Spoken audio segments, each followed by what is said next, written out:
Welcome folks, I'm Austin from Animal Quests, and today I'll be going over some of the worst safari deaths filmed on camera. From a wildlife photographer who got too close to a dangerous elephant, to a roadside stop where a lone buffalo closed the distance in seconds.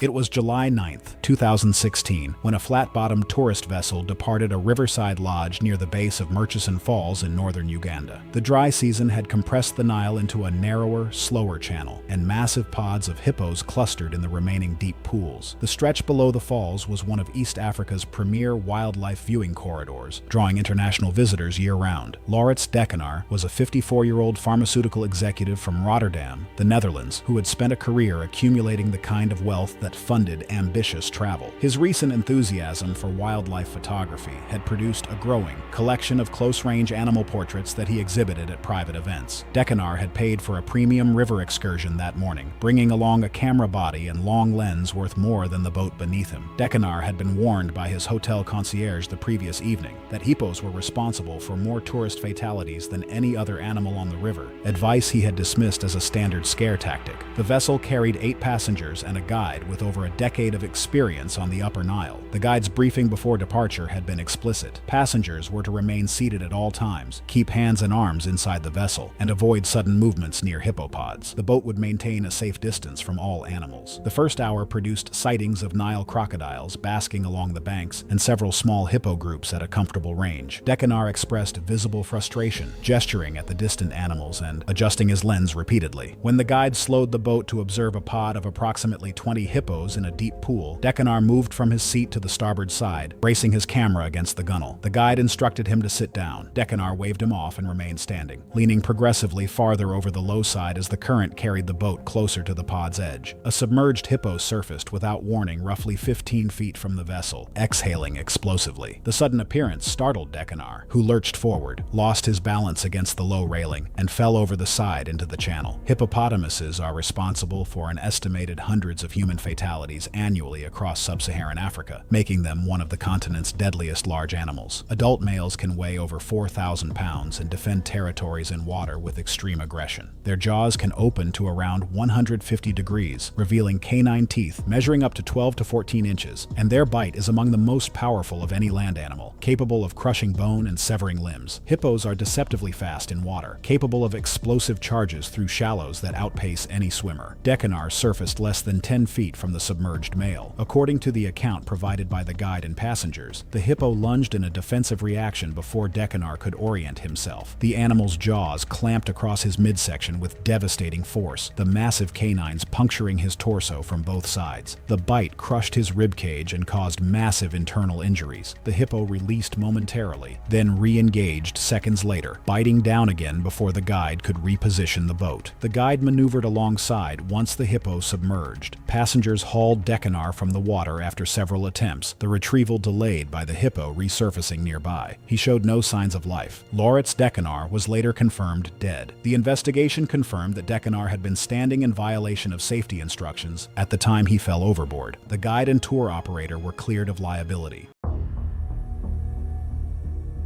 It was February 19, 2013, and the mist-shrouded mountains of Virunga National Park provided sanctuary for some of the world's last remaining mountain gorillas. Catherine Williams had been volunteering with a gorilla conservation program for 4 months, working to protect these magnificent creatures from poaching and habitat destruction. The 26-year-old veterinary student from Vancouver had developed a deep emotional connection to the gorilla families she helped monitor, often staying late at the research station to observe their behavior. Catherine Williams had always dreamed of working with endangered species, choosing veterinary medicine specifically to pursue a career in wildlife conservation. Her volunteer position at Virunga represented the culmination of years of study and preparation, offering hands-on experience with one of the world's most endangered primates. Catherine's dedication to her work was evident in her willingness to extend her volunteer period and take on additional responsibilities beyond her original assignment. The conservation program where Catherine worked focused on monitoring gorilla health and behavior while protecting them from the constant threat of poaching. The work required researchers to maintain close contact with habituated gorilla families, observing their daily activities and documenting any signs of illness or injury. Catherine had been assigned to work with a family group led by a large silverback male who had been showing signs of respiratory illness. That morning, Catherine was conducting a routine health assessment of the gorilla family when she noticed that the silverback's condition appeared to be worsening. The massive male was showing signs of lethargy and had been coughing frequently, symptoms that could indicate a serious respiratory infection that might spread to other members of the group. Mountain gorillas are incredibly powerful primates, with adult silverbacks weighing up to 440 pounds and possessing strength estimated at 10 times that of an adult human. Despite their generally peaceful nature, gorillas can become extremely dangerous when they feel threatened or are protecting their family group. Silverbacks are particularly aggressive when ill or stressed, as their leadership role requires them to defend their group against any perceived threats. Their massive hands, powerful arms, and large canine teeth make them capable of inflicting fatal injuries even without malicious intent. Catherine's concern for the silverback's health led her to approach closer than normal protocol allowed, hoping to get a better assessment of his breathing patterns and overall condition. She had worked with this particular family for months and believed she understood their individual personalities and tolerance levels, but illness had made the silverback unpredictable and more aggressive than usual. As Catherine moved within the silverback's personal space to observe his breathing, the massive gorilla interpreted her approach as a threat to his weakened condition and his family's safety. Gorillas communicate through body language and territorial displays, but Catherine's focus on his medical condition caused her to miss the warning signs that should have prompted her to retreat. The silverback's attack was sudden and devastating, his massive hands grabbing Catherine and pulling her to the ground, while his powerful arms delivered crushing blows to her head and torso. The gorilla's incredible strength made resistance impossible as he continued his assault, his protective instincts driving him to eliminate what he perceived as a threat to his family. Catherine's screams echoed through the forest, alerting her colleagues who were working with other gorilla groups in the area. They arrived to find the silverback still attacking Catherine, his violent behavior preventing them from immediately intervening to help their colleague. The researchers eventually managed to drive the gorilla away using noise and distraction techniques, but Catherine had already sustained fatal injuries from the prolonged attack. The remote mountain location meant that medical evacuation would take hours, and Catherine died from massive trauma before help could arrive. The investigation revealed that Catherine had violated safety protocols by approaching too close to an ill and stressed silverback without proper backup from other researchers. Her death led to revised safety guidelines for gorilla research and highlighted the unpredictable nature of wild gorilla behavior, even among animals that had been habituated to human presence. Catherine's tragic death served as a reminder that even the most dedicated conservationists could fall victim to the unpredictable nature of wild animals, and that emotional connections to wildlife could lead to dangerous lapses in judgment. Her story became a cautionary tale within the conservation community about the importance of maintaining professional distance and following safety protocols when working with potentially dangerous species.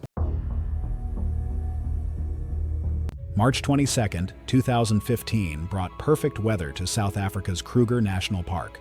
For a 31-year-old freelance filmmaker, Anthony Smith from Manchester, this was the opportunity that would make or break his career. He'd convinced his production company to fund this research trip, believing that ground-level footage would set their elephant documentary apart from anything else on the market. Anthony was passionate about his craft, having spent 2 years working on nature documentaries across Europe. But this was his first major assignment in Africa, and he carried professional-grade equipment worth over 15,000 pounds. His goal was simple but dangerous: capture intimate elephant behavior that could only be observed on foot. Footage that would establish his reputation in the competitive world of wildlife cinematography. The Walking Safari group consisted of 8 tourists, 2 armed rangers, and a local tracker who knew the ancient elephant paths like the back of his hand.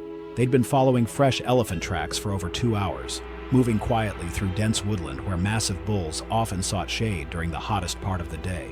During the pre-dawn briefing, the lead ranger had been crystal clear about the protocols. Elephants pose the greatest danger to humans in the African wilderness. He'd specifically warned about the unpredictable nature of solitary bull elephants and stressed the absolute importance of maintaining silence and stillness when observing these giants. African elephants are the largest land mammals on Earth. Adult bulls can weigh up to 13,000 pounds and stand over 13 feet tall at the shoulder. They possess incredible intelligence and complex social structures, but solitary bulls can be extremely unpredictable and aggressive. Their hearing is so acute, They can detect vibrations through their feet from miles away, making them highly sensitive to any unusual sounds or movements. When an elephant decides you're a threat, you have seconds to live. The tracker spotted a massive bull elephant feeding approximately 50 meters ahead, partially hidden behind a cluster of trees. The lead ranger instructed everyone to remain absolutely silent and motionless while they observed the magnificent animal from what he considered a safe distance. Anthony had been recording continuously with his handheld camera, documenting the group's approach and the elephant's peaceful feeding behavior. But against the ranger's explicit instructions, he made a decision that would cost him his life. He began moving a few steps closer to get a better angle, driven by his ambition to capture footage that would make his career. That's when disaster struck with devastating speed. As he repositioned himself, his heavy camera equipment caught on a low branch. He stumbled, dropping his backup battery pack, which hit the ground with a loud thud that echoed through the quiet woodland like a gunshot. The massive elephant was startled by the sudden, unexpected noise echoing through the peaceful woodland. His enormous ears spread wide as he searched for the source of the disturbance. His ability to detect ground vibrations and capture low-frequency sound made him acutely aware of the threat. What happened next unfolded with terrifying speed that left everyone helpless to intervene. The elephant began his first charge, a thunderous bluff charge designed to intimidate and assess the threat level. His massive feet pounded the ground as he covered half the distance before stopping abruptly, trunk raised, testing the air. The rangers immediately began shouting commands, trying to move the group to safety while preparing their weapons. But when the group failed to retreat and the perceived threat remained, the bull elephant committed to a full charge, determined to eliminate what he now saw as a serious danger to his territory. Other tourists managed to capture limited footage of the chaotic moments as the attack began, the massive form thundering toward them, people screaming and scattering in pure terror. The camera was able to capture the initial attack of the elephant before the footage becomes completely disoriented as panic takes over, and you can hear the deafening sound of 6 tons of enraged elephants bearing down on the group. The bull elephant's massive body slammed into Anthony with devastating force. The impact knocked him unconscious instantly. The elephant's massive front foot came down on his chest and abdomen, causing catastrophic internal trauma before the animal moved away, satisfied that the threat had been eliminated. The rangers fired warning shots to drive the elephant back, but it was already too late. Anthony never regained consciousness, dying from massive internal injuries within moments of the attack. The investigation revealed that Anthony had violated fundamental walking safari protocols by leaving his designated position and making noise that attracted the elephant's attention. The limited footage captured by other group members was reviewed as evidence and led to the safari company implementing stricter guidelines, requiring tourists to sign additional waivers, acknowledging the extreme risks of ground-level wildlife encounters. Anthony's production company used the incident to develop enhanced safety training for crews working with dangerous wildlife, but his death served as a brutal reminder that in the African wilderness, one mistake can be your last. The other members of the walking safari group were so traumatized by witnessing the attack that several required psychological counseling upon returning home. It was May 14, 2016, in the South Luangwa Valley, Zambia. The walking safari had progressed into tall grass along a game path where visibility narrowed, and the group continued forward without repositioning upwind. The air carried damp grass and animal scent, typical at dawn, but stronger at ground level, and the stretch ahead showed little small animal movement, a condition guides associate with predator presence. Arik Madsen was 41, a logistics supervisor from Odense whose work involved route planning, inventory timing, and risk mitigation. Colleagues described him as quiet and methodical. Recently divorced and living alone, this safari was his first trip outside Europe. He booked through a licensed operator and chose a walking safari after reviewing incident summaries indicating lower risk compared to vehicle-related encounters. He selected a premium walking safari for its controlled spacing, firearm support, and limited group size. He attended the safety briefing, asked about wind direction and visibility, and did not consume alcohol prior to departure. The valley that morning was pale with dry grass and low river haze. South Luangwa supports a dense lion population, including established male coalitions that patrol territory at dawn. Adult male lions can accelerate to over 30 miles per hour in short bursts and cover distances under 60 feet in less than 2 seconds. Attacks at close range typically involve direct contact without vocalization or display. The guide carried a large caliber rifle and wore a chest-mounted body camera for safety review. Warning signs were present. A downslope breeze pushing scent forward, brief impala alarm snorts that stopped abruptly, and fresh, overlapping lion tracks crossing the path. The guide paused, checked the wind once, then continued instead of retreating. Without visible warning, the grass ahead parted. 3 adult male lions burst from under 50 feet at full sprint, blurring the first frames of the body camera. There was no charge display or vocalization. The first lion struck Arik head-on, colliding with his upper torso and face and driving him backward. Its jaws closed laterally across the face, fracturing the maxilla and mandible through momentum rather than a downward clamp, followed by a single shake that tore soft tissue as the camera jolted. A second lion struck from behind almost immediately, its jaws locking across the pelvis and upper thigh and transecting major vessels on contact. Blood pulsed across the grass as the animal pulled back. A third lion moved laterally near the lens, snapping and blocking the guide's approach. The guide fired once. Recoil and muzzle dip show the round striking dirt short of the animals. Arik made a single involuntary sound and then went silent. The 2 lions leaned away from each other, using opposing body weight rather than shaking. The pelvis rotated outward as tissue failed, exposing bone near the hip. Blood spread across the frame while the first lion maintained its grip on the head, compressing the airway. Loss of consciousness followed rapidly, consistent with visible blood loss and airway compromise on the footage. A second rifle report, and the sound of paws dragging the body several feet into cover. The image blurred as the guide stepped backward. 1 lion advanced briefly toward the camera before turning away.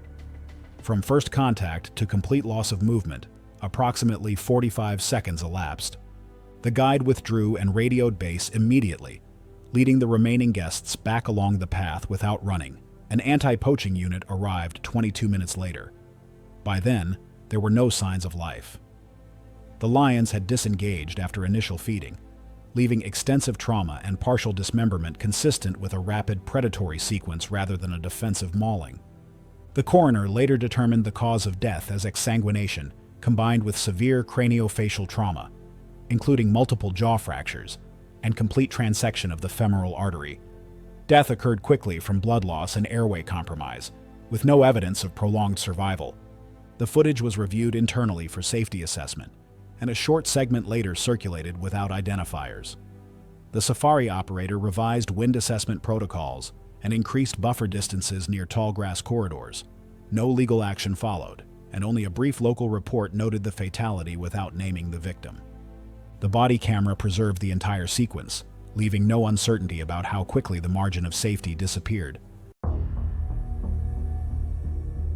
It was September 8, 2016, when the morning air carried the scent of dust and dried vegetation across Zambia's lower Zambezi Valley. The dry season was entering its peak, concentrating wildlife around remaining water sources. For 29-year-old Callum Hendricks, an advertising executive from Sydney, the guided walking safari represented what he believed would be the most authentic experience of his 2-week African holiday. Callum had saved for 18 months to afford the premium safari package, which included 4 nights at an exclusive camp and 2 guided walking safaris. He had participated in 2 previous safaris, in Kenya and South Africa, both conducted entirely from vehicles. Those trips had left him confident that wildlife encounters were predictable and manageable when handled calmly. The walking safari group consisted of 6 tourists, lead ranger Tafadzwa Mwenda, and a tracker. The camp also assigned an armed backup ranger to follow several yards behind the group as rear security.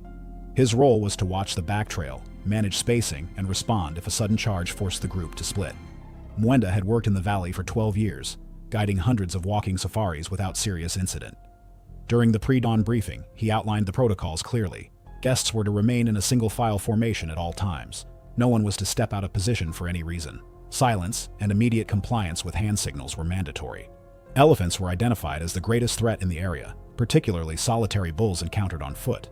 African elephants are the largest land mammals on Earth, with adult bulls weighing between 10,000 and 13,000 pounds and standing over 11 feet tall at the shoulder. They possess acute hearing capable of detecting ground vibrations and unfamiliar sounds from significant distances. Solitary bulls, especially older animals, are more likely to react aggressively to perceived threats. When an elephant commits to a charge, its speed and mass make escape nearly impossible. Injuries are typically caused by blunt force impact and crushing rather than tusks alone. The group had been walking for just over 2 hours when the trackers spotted a massive bull elephant feeding approximately 60 yards ahead, partially obscured by dense Jesse bush. Mwenda immediately halted the group and directed them behind a termite mound that offered partial concealment. The bull was old and imposing, with long, downward-curving tusks and visible temporal gland discharge, suggesting an elevated hormonal state. The group remained still as the elephant fed, stripping bark from a dead tree. Several minutes passed without incident.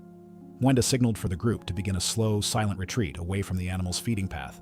Callum, positioned in the middle of the group, hesitated. He believed the distance was safe and that retreating was unnecessary. As the others began stepping backward, he took 2 steps forward instead, attempting to get a closer look at the elephant's size. The movement placed him fully outside the protective alignment of the group. Mwenda immediately moved toward Callum to pull him back, but before he could reach him, Callum shifted his weight again. His boot scraped against a buried root, producing a sharp cracking sound that carried through the still air. The elephant reacted instantly. His head snapped up, ears spreading wide as his trunk rose to test the air. He turned toward the sound and fixed on the exposed figure standing apart from the group. The bull initiated a mock charge, surging forward approximately 15 yards before stopping abruptly. His ears remained flared, trunk curled, body squared toward Callum. The display was a final warning. Experienced guides are trained to read that distinction. A mock charge is designed to intimidate and drive a perceived threat away without physical contact. The elephant will often stop short, testing whether the intruder retreats. Compliance typically ends the encounter, but failure to yield can escalate the behavior instantly. By remaining exposed and stationary, Callum unintentionally removed the outcome the bull was attempting to achieve. In elephant behavior, when a warning fails, the next step is not negotiation, it is force. Most of the group continued backing away. Callum remained standing, frozen in place and fully visible. When the elephant advanced again, the charge was immediate and committed. The ground shook as several tons of mass accelerated forward. Mwenda raised his point, .458, and fired at the elephant's chest, but the angle was narrow with Callum directly in the charge path.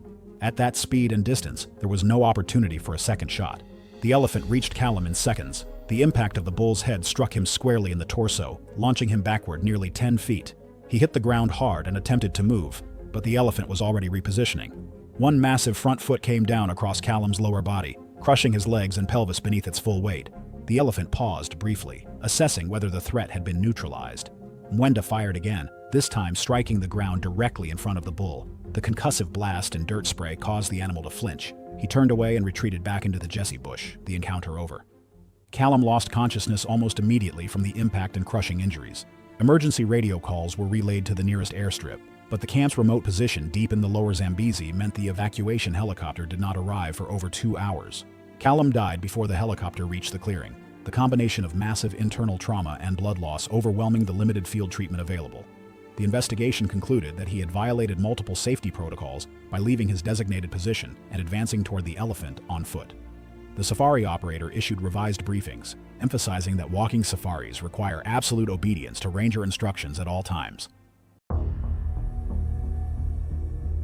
It was November 12, 2019, and the early morning mist was just beginning to lift over the Sabi River in Kruger National Park. The water moved slowly through this section, creating shallow pools and muddy banks where hippos gathered during the day. The temperature was already climbing, promising another scorching day in the South African bush. Michael Chen and his girlfriend, Lisa Park, were on a guided walking safari, one of the park's premium experiences that allowed tourists to explore on foot with armed rangers. Their guide was Dumisani Mthembu, a ranger with 15 years of experience navigating Kruger's most dangerous areas. The group of 6 tourists had been walking for about an hour when they approached a bend in the river. Dumisani raised his hand, signaling everyone to stop. Through the morning haze, they could see a large hippo resting in the shallows about 50 yards away. Michael pulled out his phone and began recording. The hippo appeared calm, half submerged in the muddy water, seemingly unbothered by their presence. Dumisani explained in a low voice that they would give the hippo a wide berth, circling around through the bush to maintain a safe distance. Hippos were responsible for more human deaths in Africa than any other large animal, he reminded them.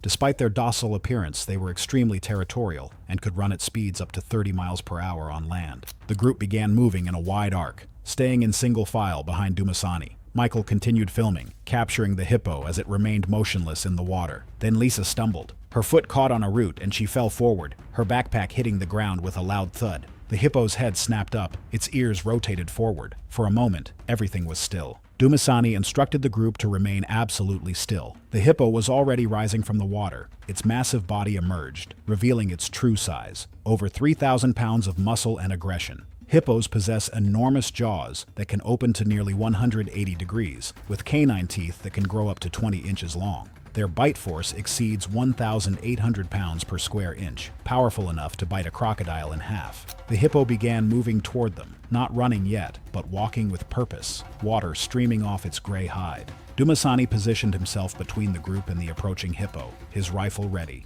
The hippo's body language shifted suddenly. Its ears pinned back, and it broke into a full charge, its short legs moving with surprising speed, its mouth opening wide to display massive tusks. The charge was too fast. Dumasani raised his rifle but didn't have time for a clear shot before the hippo was on them. Dumasani fired into the ground directly in front of the charging animal and called out for the group to run for the trees, but the hippo was already committed. The group scattered. Michael's phone footage becomes shaky as he ran, but the audio captures the chaos. The sounds of people running, Dumasani calling out directions, and the thunderous sound of the hippo's charge. Lisa was still recovering from her fall, slower than the others. She ran in the wrong direction, toward open ground instead of the tree line. The hippo, targeting the closest moving figure, pursued her. Michael's camera swung around just in time to capture the moment. The hippo caught Lisa from behind, its massive jaws clamping down on her torso. The bite was catastrophic. The hippo's teeth penetrated deep, crushing ribs and vital organs. The hippo shook its head violently, the way a dog shakes a toy, then threw her aside. She landed several feet away, motionless. Michael called out Lisa's name as he stumbled, another tourist grabbing him before he could run toward her. The other members of the group had reached the tree line and were calling for Michael to keep moving to safety. Dumasani fired multiple shots into the air and at the ground near the hippo. The animal bellowed, turned, and charged back toward the river, crashing through the shallows before disappearing into deeper water. The ranger immediately positioned himself between the tourists and Lisa's body, scanning the area for any sign the hippo might return while simultaneously assessing whether there was any chance of survival. Dumasani ran to Lisa. The hippo's bite had caused massive trauma. She had died almost instantly. Dumasani radioed for emergency evacuation while keeping watch on the river. The hippo remained in the deeper water, visible only as a dark shape beneath the surface. A helicopter arrived within 40 minutes. Lisa's body was airlifted out along with the traumatized group. Officials reviewed Michael's footage. Their investigation determined that Lisa's fall had triggered the hippo's territorial response, and her subsequent movement in the wrong direction made her the most accessible target. The attack was classified as defensive behavior typical of hippos when they perceive a threat near their water source. The hippo was monitored by park rangers, but no action was taken to remove it from the area. Park officials used the incident to reinforce safety protocols for walking safaris, emphasizing the unpredictable nature of hippo encounters and the importance of maintaining distance from water sources. Michael's footage was submitted as evidence during the investigation, but Kruger National Park officials made the decision to keep it permanently sealed. The footage was deemed too graphic for any public or training purpose, and officials stated that existing educational materials on hippo behavior were sufficient. The decision was also made out of consideration for Lisa's family, who requested that no images or video of her final moments ever be released. South African authorities granted this request, and the footage remains locked in official archives, accessible only to investigators with specific authorization.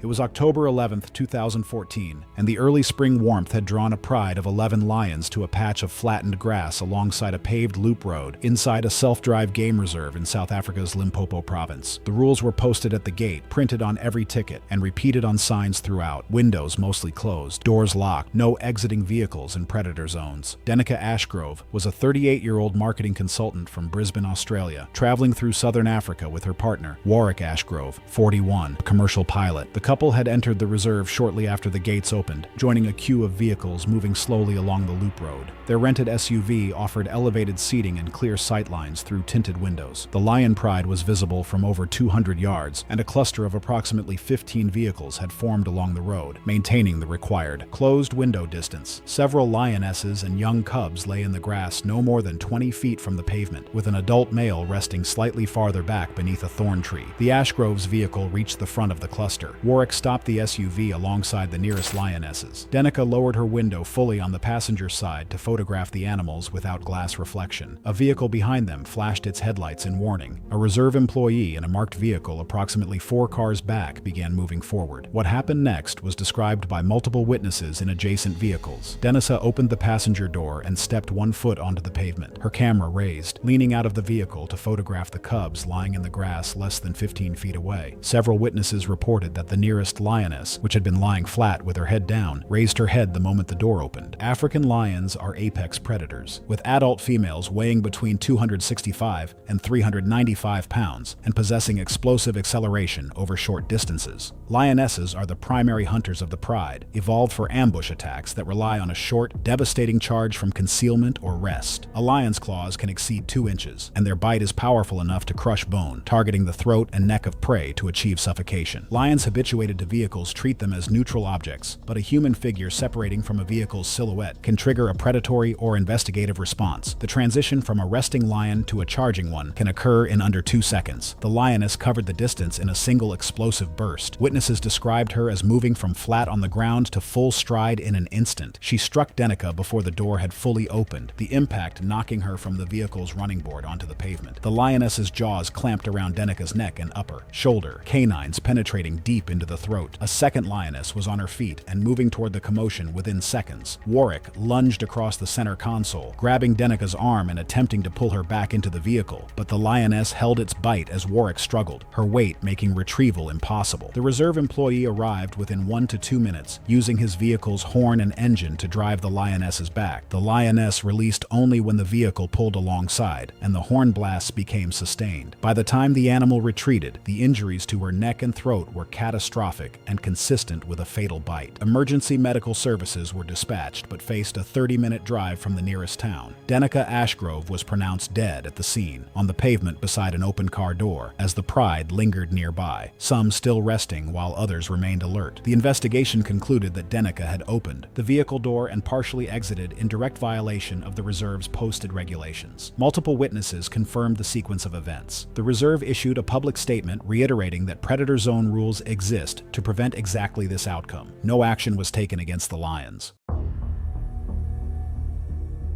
It was September 28, 2017, and the crystal-clear channels of the Okavango Delta reflected the African sky like mirrors, their pristine waters hiding some of the continent's most dangerous predators beneath their deceptively peaceful surface. Dr. James Mitchell had been living at his remote research station for 6 months, studying hippo behavior patterns in one of the world's most pristine wetland ecosystems. The isolation and intimate access to wildlife represented the opportunity of a lifetime for the marine biologist turned conservationist. Dr. James Mitchell had dedicated his career to understanding aquatic ecosystems, earning his PhD in marine biology before transitioning to African wildlife conservation. At 35, he was considered one of the leading experts on hippo behavior, but his passion for his work had led him to take increasingly risky approaches to data collection. His research station was located in one of the most remote sections of the Delta, accessible only by boat and staffed by just James and a single research assistant. James had been documenting the daily movement patterns of a local hippopod, tracking their feeding routes and territorial behaviors to better understand their impact on the Delta's ecosystem.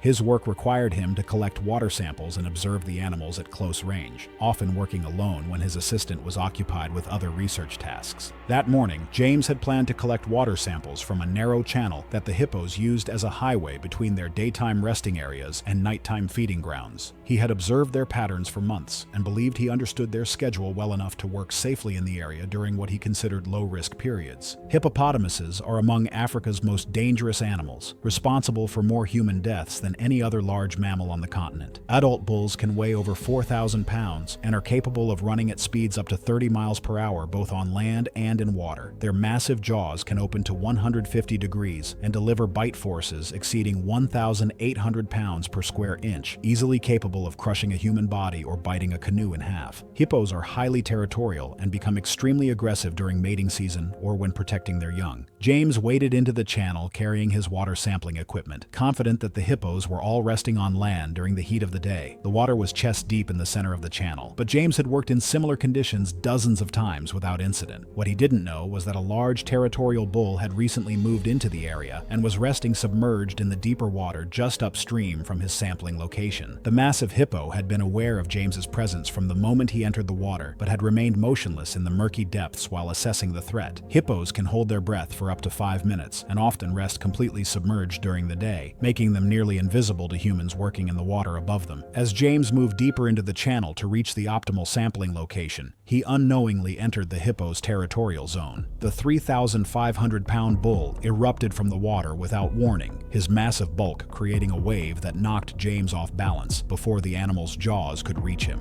James tried to retreat toward the shore, but the hippo's speed in water made escape impossible. The massive animal's jaws clamped down on James's torso with bone-crushing force, the impact driving him underwater as the hippo's territorial aggression took over completely. The hippo's attack was prolonged and brutal, the massive animal using his enormous size and strength to ensure that the perceived threat was completely eliminated. James's research equipment scattered across the channel as the hippo continued his assault, his powerful jaws and massive weight inflicting fatal injuries that no human could survive. James's research assistant discovered his body hours later when he failed to return to the research station at the scheduled time. The investigation revealed that James had been working alone in known hippo territory during mating season, when the animal's territorial aggression was at its peak. James's death prompted a complete review of safety protocols for wildlife researchers working in aquatic environments and highlighted the extreme danger posed by hippos to humans working in their territory. His research station was relocated to a safer area, and new regulations required researchers to work in pairs when collecting samples in hippo habitat. The tragedy served as a reminder that even experienced wildlife researchers could fall victim to the unpredictable nature of African animals, and that familiarity with wildlife behavior was no guarantee of safety when working in close proximity to dangerous species.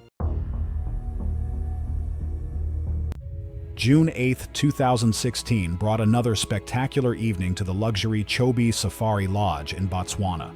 For a 29-year-old software engineer, Ben Harold from Seattle, this elevated riverside deck represented everything he dreamed about during 2 years of saving for his solo African adventure.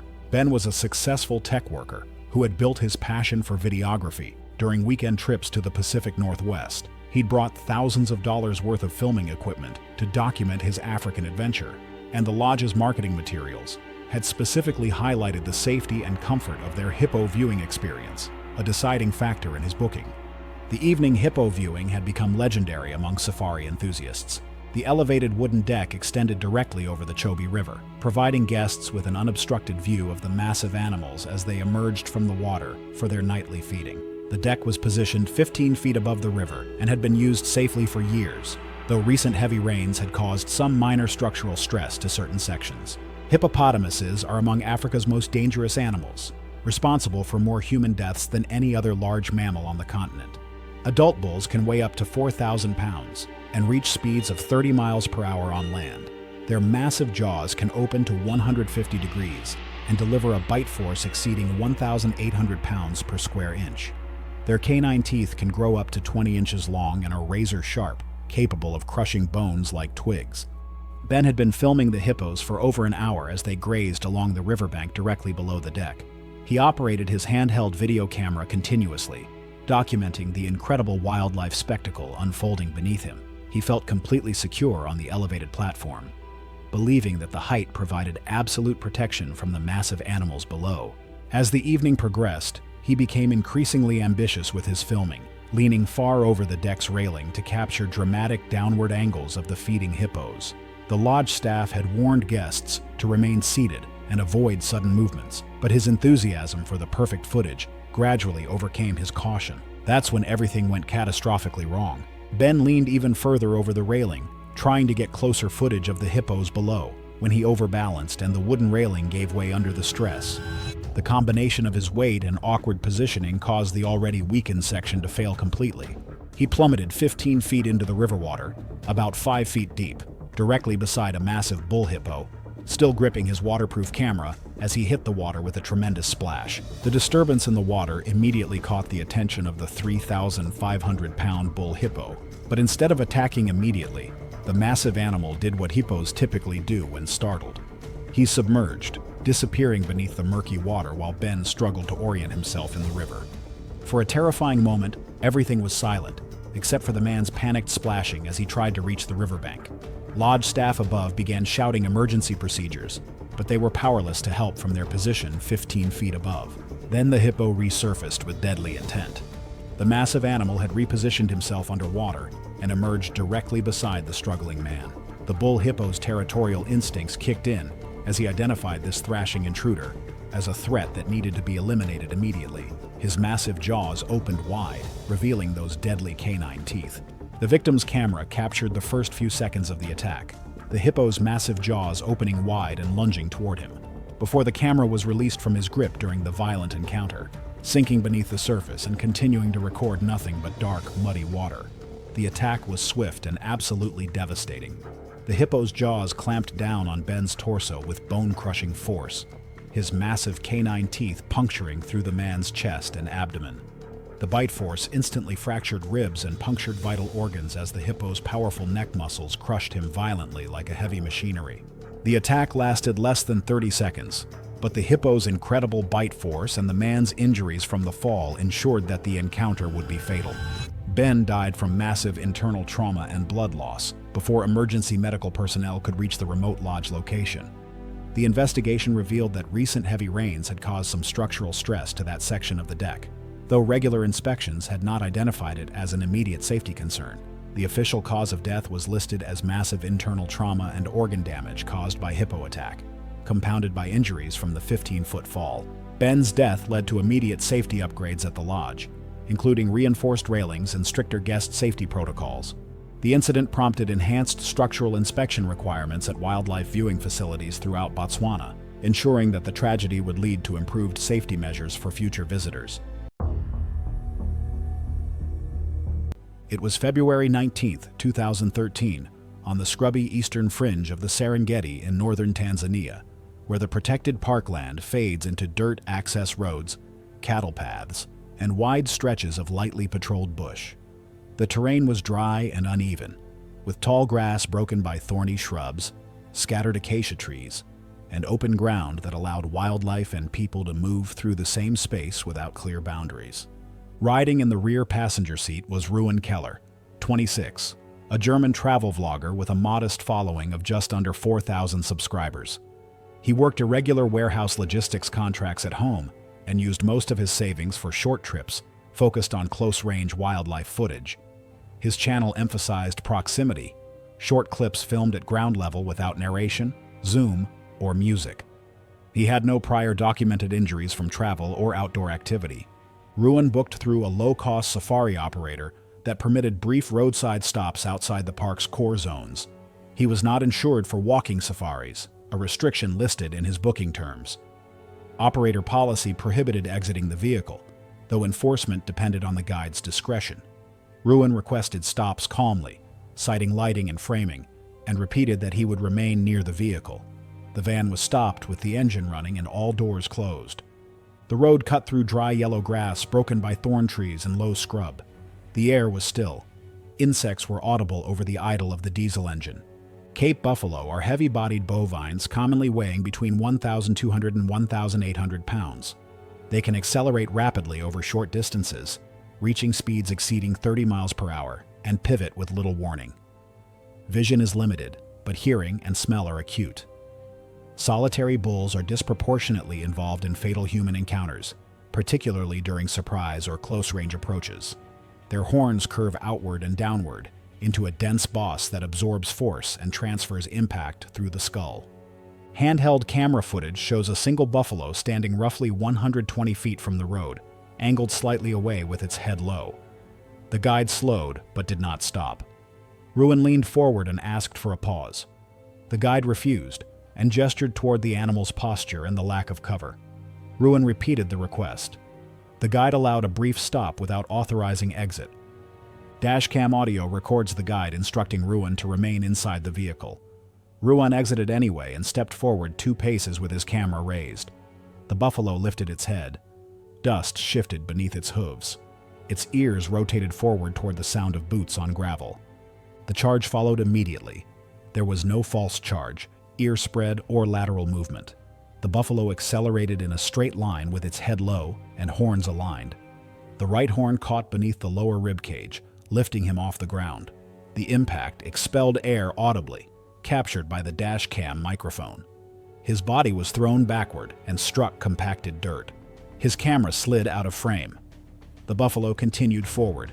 It placed a forehoof on the upper torso and drove downward using body weight.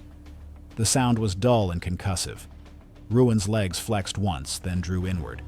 Blood mixed with saliva at the mouth as involuntary exhalation occurred, producing pale pink foam. The animal stomped again, then a third time. Each impact centered on the rib cage. Ribs collapsed inward, puncturing lung tissue. Each strike produced a brief, diminishing convulsion. The buffalo stepped back, snorted once, and lowered its head. No further voluntary movement is visible. From first contact to complete cessation of movement, approximately 25 seconds elapsed. The guide radioed base immediately and remained inside the vehicle.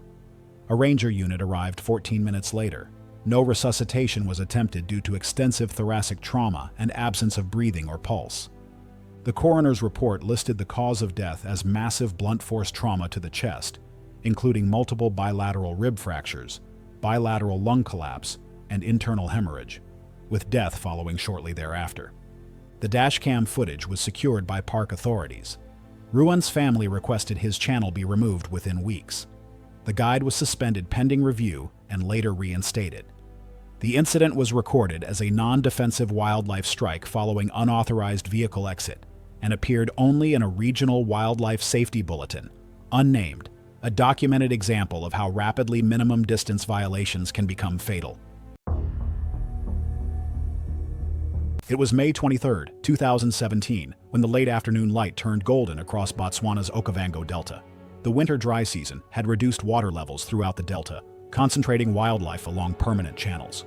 For 41-year-old Lisette Vandenberg, a freelance travel writer from Amsterdam, this luxury riverside lodge represented both a working assignment and a personal retreat.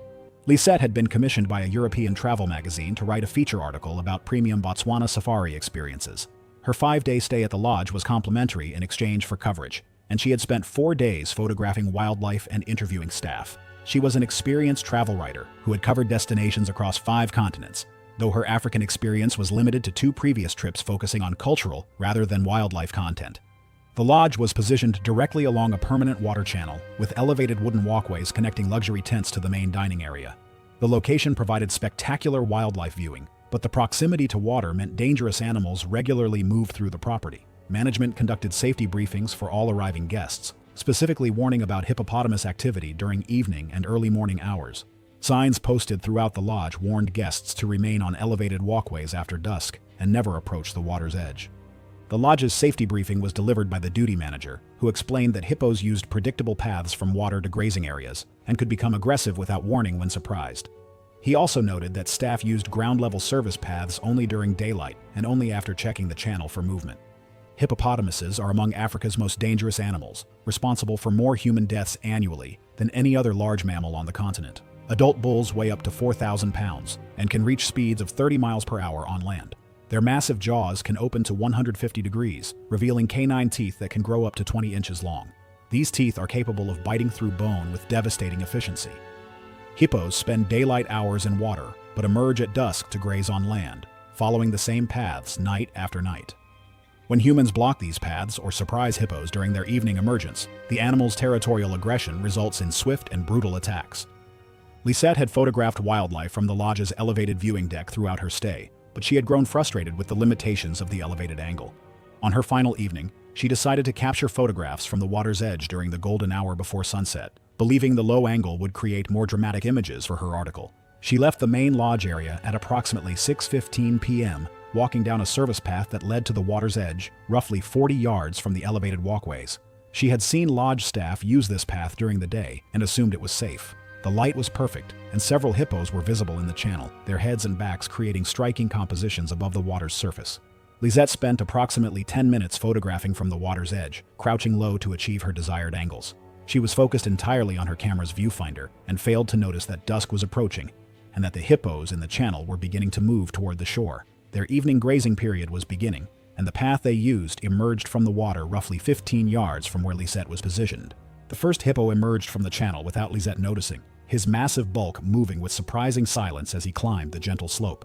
When Lisette finally stood up and turned around, she found herself directly between the hippo and the path he was following toward his grazing area.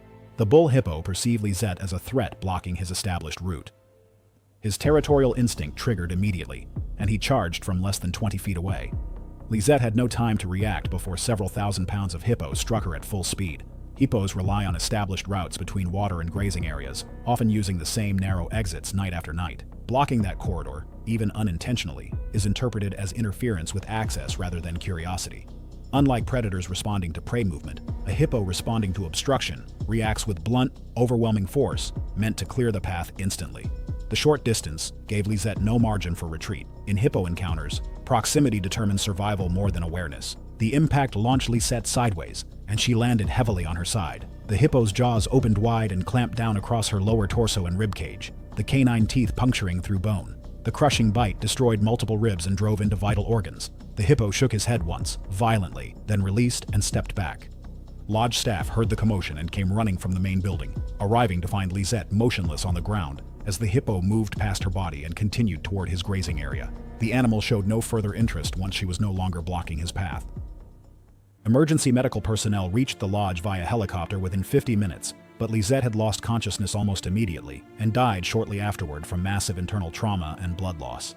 The investigation revealed that she had violated lodge safety protocols by leaving the elevated walkways during the period when hippos emerged from water. Her camera was recovered from the scene, containing the final photographs taken minutes before the attack. The lodge enhanced its safety protocols following the incident, including locked gates preventing access to ground-level paths during evening hours. It was August 22, 2017, and the morning heat was already building along the Rufiji River in Tanzania's Salusi Game Reserve. The air hung thick over the muddy riverbanks, where brown water moved sluggishly between dense vegetation. This section was remote, nearly 18 miles from the nearest ranger station, and known for its high concentration of Nile crocodiles. Andrew Peterson checked his camera equipment one final time. At 34 years old, the adventure travel vlogger from Melbourne, Australia, had built a YouTube channel called Extreme Encounters with over 400,000 subscribers. His tagline read, "Getting closer than anyone else dares." Andrew had arrived in Tanzania 3 days earlier, requesting access to the most dangerous crocodile spots. His local guide, Emmanuel Kitwana, had been reluctant, but the money Andrew offered was substantial. After making Andrew sign liability waivers, Emmanuel agreed. That morning, they positioned themselves on a muddy riverbank. Andrew had set up multiple cameras, a handheld GoPro, a tripod-mounted DSLR, and a waterproof camera on an extendable pole. The recovered footage shows Andrew crouched at the river's edge, explaining how Nile crocodiles could grow up to 20 feet long and weigh over a ton. Emmanuel could be heard off camera, asking Andrew to step back. Andrew waved him off. Within minutes, Andrew extended his GoPro on a selfie stick out over the water. His feet were now less than 3 feet from the water's edge, positioned on slippery mud. The riverbank sloped gently downward into shallow water. Nile crocodiles are among Africa's most dangerous predators, perfectly adapted for ambush hunting. They can remain motionless for hours, submerged with only their eyes and nostrils above water. When they attack, they explode from the water with shocking speed. Their bite force exceeds 3,700 pounds per square inch. They kill by drowning their victims, using a violent spinning motion called a death roll. What happened next occurred in seconds. A massive Nile crocodile, later estimated at 14 feet, lunged from the shallow water. The crocodile's jaws clamped onto Andrew's right leg just below the knee. The DSLR recorded everything. Andrew being dragged toward the water, Emmanuel sprinting toward him. The crocodile began pulling him toward deeper water. Emmanuel reached him within seconds and grabbed both arms, pulling with all his strength. The struggle lasted only moments. Blood streamed from Andrew's mangled leg, turning the water dark red. The crocodile was stronger. With a violent twist, it wrenched Andrew from Emmanuel's grip. The crocodile dragged him into deeper water. The DSLR footage shows the horrifying moment, the crocodile beginning its death roll, Andrew's body spinning violently. Emmanuel stood at the water's edge, but entering the water would mean certain death. Emmanuel continued calling out, even as the thrashing in the water became less violent. Emmanuel later told investigators that standing there, knowing there was absolutely nothing he could do without becoming a victim himself, was the hardest part. The thrashing continued for nearly half a minute before the water went still. Andrew had disappeared appeared beneath the surface. Emmanuel immediately radioed for emergency assistance. He remained at the riverbank, watching the murky water for any sign of movement, though the outcome was already certain. A rescue team arrived within the hour. Divers equipped with protective gear entered the water later that afternoon. They recovered Andrew's body downstream, in deep water. Andrew had died from drowning and massive trauma. The crocodile's death roll had caused catastrophic injuries. Medical examiners determined he had likely lost consciousness quickly. Officials issued a statement emphasizing that Andrew had violated multiple safety protocols. No action was taken against the crocodile. Emmanuel Kitwana was cleared of any wrongdoing after the video footage confirmed he had repeatedly warned Andrew. Emmanuel later stated that Andrew had wanted the perfect shot. The crocodile was just being a crocodile. Andrew was being foolish. The footage was used in wildlife safety training programs, but Andrew's YouTube channel and all associated social media accounts were permanently deleted by his family within weeks of his death. His family released a statement asking that the footage never be made public, stating that Andrew's reckless pursuit of viral content had cost him his life, and they did not want his death to inspire similar behavior in other content creators. Tanzanian authorities honored this request, and the footage remains restricted to professional safety training contexts only.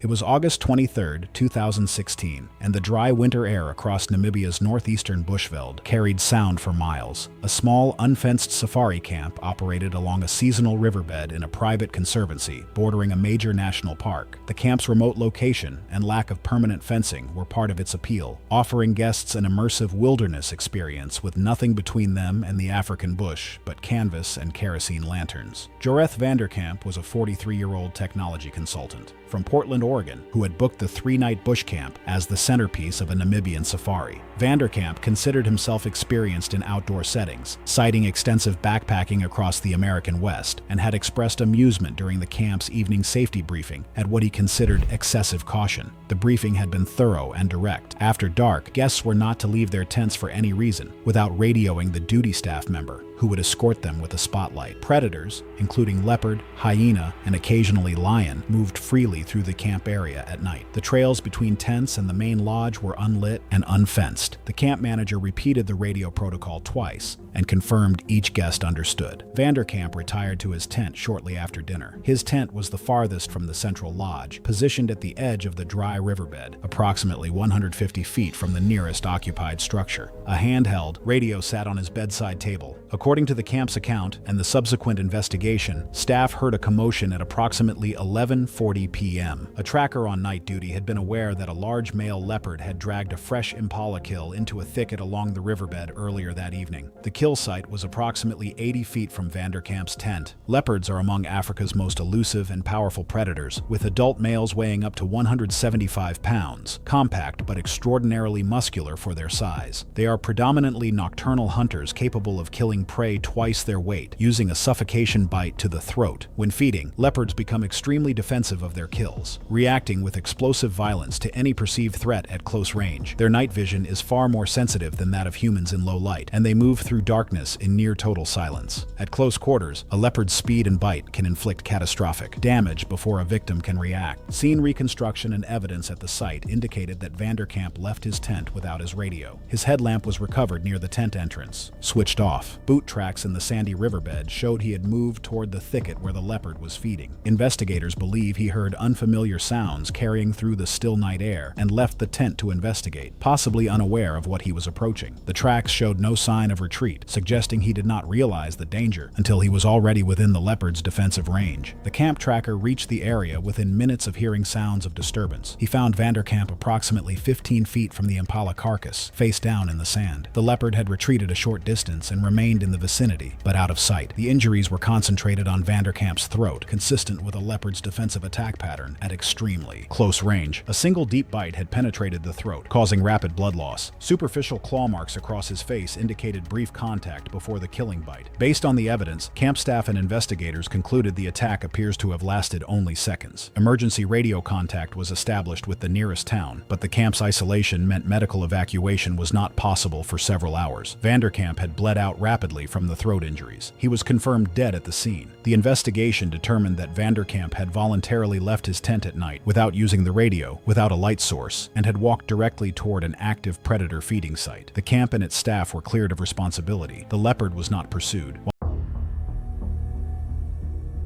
It was April 3, 2014, and the dense bushveld of Kruger National Park provided perfect cover for the predators that ruled this ancient ecosystem. Elena Rodriguez had been tracking a female leopard for 3 days, following the elusive cat through terrain that few tourists ever experienced. The Spanish photographer had finally located her quarry, resting in a massive marula tree with her 2 young cubs, presenting the exact opportunity she had been hired to capture. Elena Rodriguez had built her reputation photographing wildlife in the mountains of Spain, but African assignments represented a significant step up in both prestige and danger. At 27, she was determined to establish herself as a serious wildlife photographer, taking on increasingly challenging assignments that other photographers avoided. The Nature magazine that had commissioned her leopard photos was paying well, but they expected images that would stand out from the thousands of generic safari shots flooding the market. Elena had been working alone for most of her 3-week assignment, believing that solo work allowed her to get closer to animals without the noise and distraction of guides or other photographers. Her experience with European wildlife had given her confidence, but nothing had prepared her for the territorial aggression and protective instincts of African predators defending their young. That afternoon, Elena had positioned herself about 50 meters from the tree where the leopard family was resting, using a telephoto lens to capture images of the cubs playing while their mother watched vigilantly. The shots were good, but Elena knew they lacked the dramatic impact that would make them magazine-worthy. Leopards are solitary, territorial predators known for their incredible climbing ability and fierce protection of their young. Adult females typically weigh between 60 and 130 pounds, but possess strength far exceeding their size, capable of dragging prey twice their weight up into trees. Mother leopards with cubs are particularly dangerous, as they will attack any perceived threat to their offspring with devastating ferocity. Elena noticed a large sausage tree about 30 meters from the leopard's resting spot that would provide an elevated angle for more dramatic shots. The tree's thick branches and sturdy trunk made it appear safe to climb,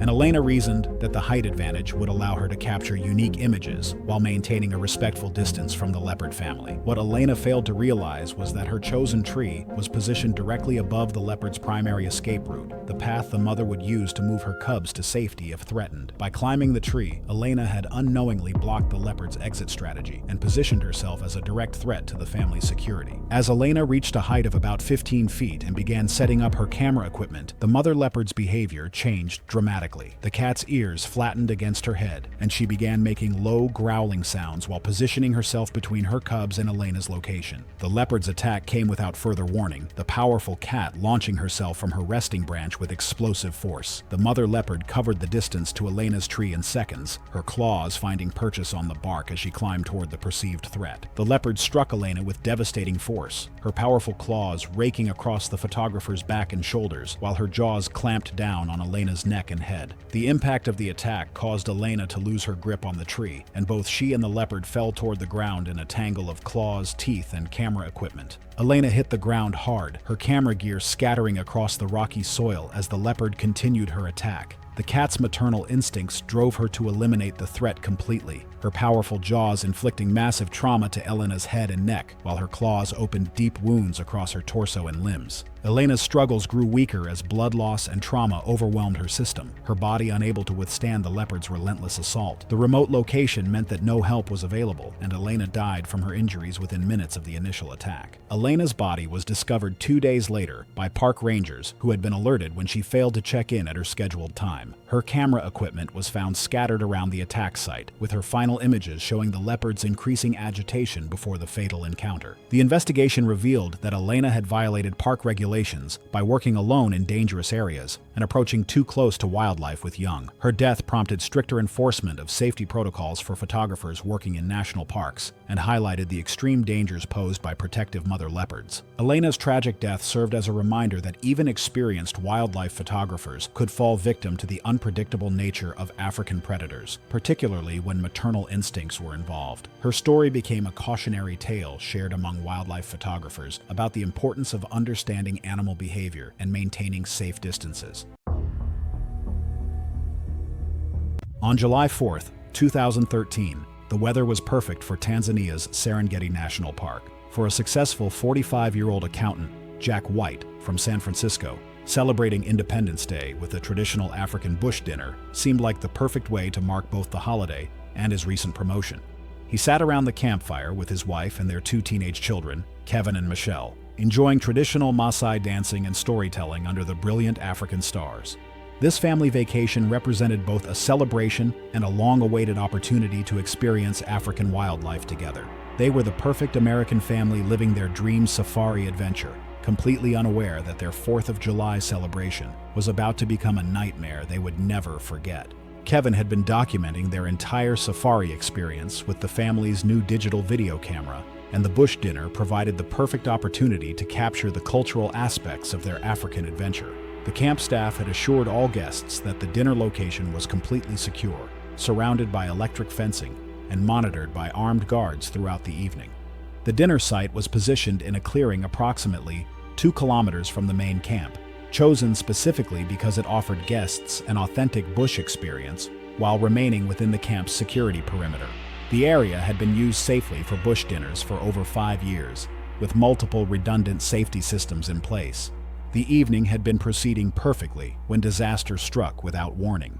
A section of the electric fence had malfunctioned earlier in the day due to a power surge, though the backup systems had failed to alert maintenance staff. Through this compromised section, a massive Cape buffalo bull entered the dinner area, apparently attracted by the cooking smells and human activity. Cape buffalo are considered one of Africa's Big 5 most dangerous animals. Adult bulls can weigh up to 1,900 pounds and possess a temperament that makes them extremely unpredictable and aggressive. They have excellent memories and are known to hold grudges, sometimes tracking threats for extended periods. Their massive horns can span up to 6 feet across and are fused at the base to form a solid shield. Cape buffalo are responsible for more hunter and tourist deaths in Africa than any other species except hippos. The camp staff immediately began emergency procedures, instructing all guests to remain seated and motionless while they attempted to encourage the buffalo to leave peacefully. The armed guards took defensive positions, but were reluctant to use lethal force unless absolutely necessary, as gunfire could attract other dangerous animals and create additional chaos. The buffalo appeared calm but alert as he investigated the dinner setup, his massive bulk moving slowly through the camp chairs and tables while guests sat frozen in absolute terror. Kevin continued filming, his camera capturing the tense standoff as everyone held their breath, praying the massive animal would simply leave. That's when everything went catastrophically wrong. Against all instructions from camp staff, the jack suddenly stood up from his chair and began waving his arms at the buffalo, shouting at the massive animal to go away. Kevin's camera captured his jack's sudden movement as he stepped away from the safety of the dinner group, making the worst possible decision in the worst possible moment. The Cape buffalo had been tolerating the human presence until this moment. The jack's sudden movement and aggressive posturing triggered the animal's defensive instincts. The massive animal lowered his head, displaying his formidable horns as he identified the man as a direct threat that needed to be eliminated. The guards immediately fired warning shots into the air, but the buffalo had already committed to his charge. The massive animal thundered across the clearing with explosive speed, his hooves pounding the ground as he covered the distance in seconds. Kevin's camera shakes violently as panic overtakes him, the footage becoming chaotic and completely disoriented. Through the shaking footage, you can hear his jack's terrified screams and the thunderous sound of the buffalo's charge, but the visual becomes a blur of movement and confusion as Kevin instinctively moves to protect himself and his family. The guards fired additional shots, but the buffalo's momentum carried him forward with unstoppable force. The massive animal struck the jack with devastating impact, his horns catching the man in the chest and knocking him to the ground before trampling him with his massive hooves. More gunfire finally drove the buffalo away, and the massive animal retreated into the darkness beyond the camp perimeter. Emergency medical personnel arrived within an hour, but the jack's injuries were too severe. He died from massive internal trauma and organ failure during the helicopter evacuation to Arusha. The investigation revealed that the jack had violated all safety protocols by confronting the buffalo directly, while also uncovering the fence malfunction that had allowed the animal to enter the secure area. Kevin's footage, though chaotic and disoriented during the actual attack, provided clear evidence of the events leading up to the tragedy. The jack's death led to enhanced security measures at bush dinner locations, including redundant fence monitoring systems and stricter protocols for handling dangerous animal encounters. The family returned to San Francisco traumatized by the loss, and the incident became a sobering reminder of why safety instructions must always be followed during African wildlife encounters. The footage Kevin had captured became part of enhanced safety training, showing how quickly a peaceful wildlife encounter can turn deadly when protocols are ignored. The family's 4th of July celebration, meant to be a joyous milestone in their lives, instead became a date they would forever associate with unimaginable loss. It was July 21st, 2017, on the lower Zambezi River in Zambia.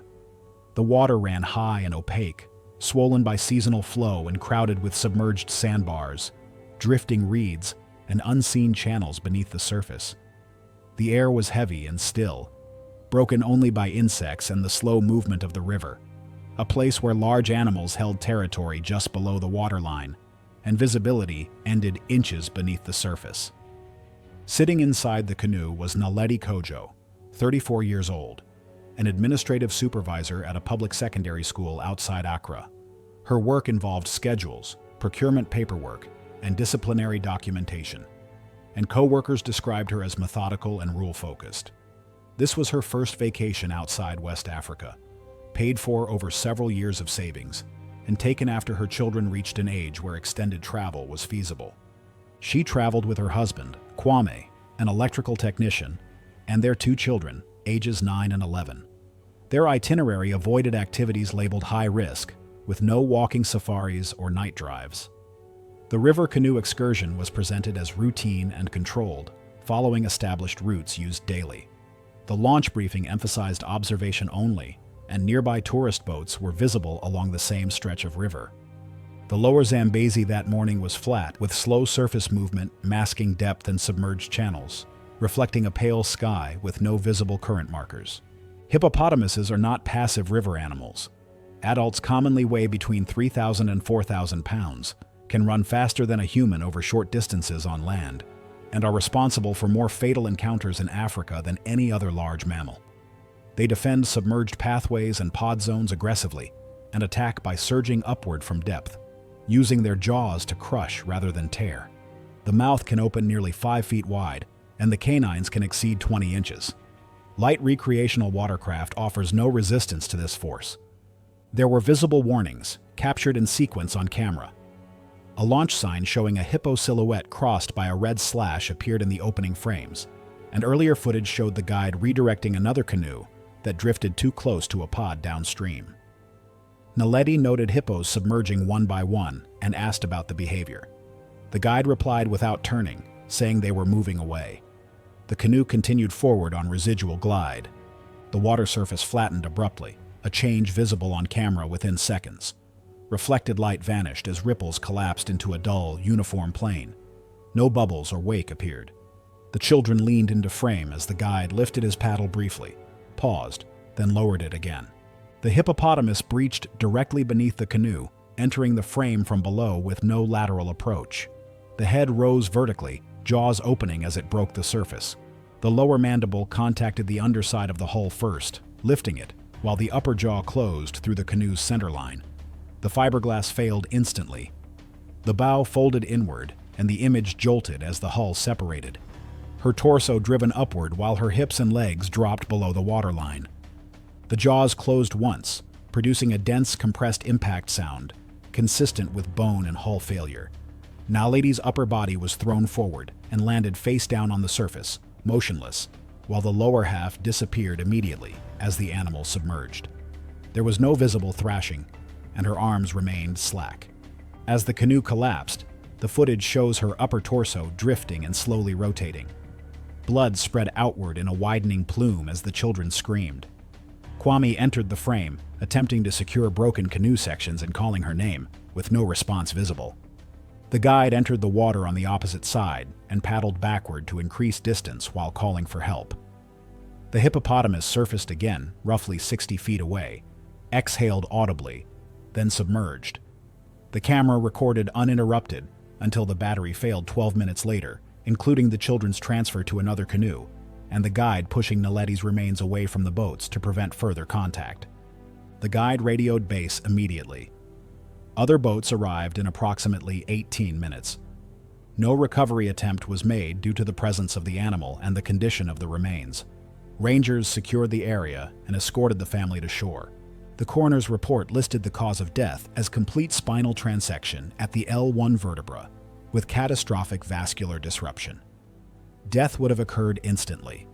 No defensive injuries were documented. River operations were suspended for 3 days. The footage was collected by park authorities and used internally for training.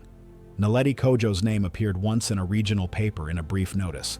Her family returned home without her. Operating distances were formally revised, and enforcement during seasonal pod movement was recorded as mandatory rather than advisory. River operations resumed quietly after Naledi Kojo's name appeared once in a local notice. It was August 3, 2018, when the dry season had reduced Lake Malawi to its lowest levels in 5 years. The shoreline had receded significantly, exposing beaches that normally lay underwater.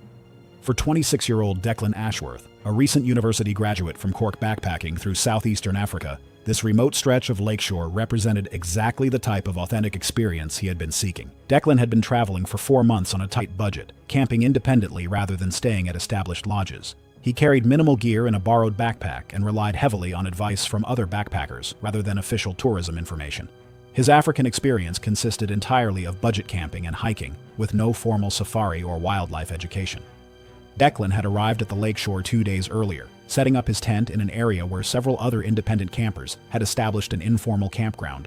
The location was popular among budget travelers, specifically because it lay outside any official park or lodge, meaning no entrance fees or accommodation costs.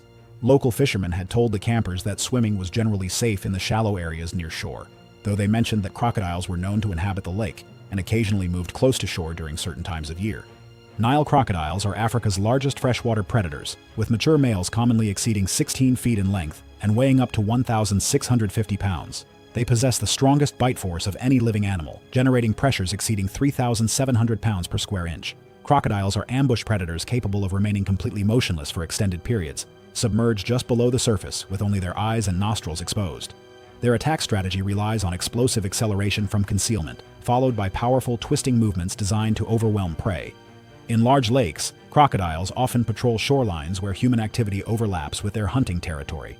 Lower water levels during the peak dry season had concentrated crocodile activity closer to exposed shorelines, increasing the likelihood of encounters in areas frequented by swimmers and campers.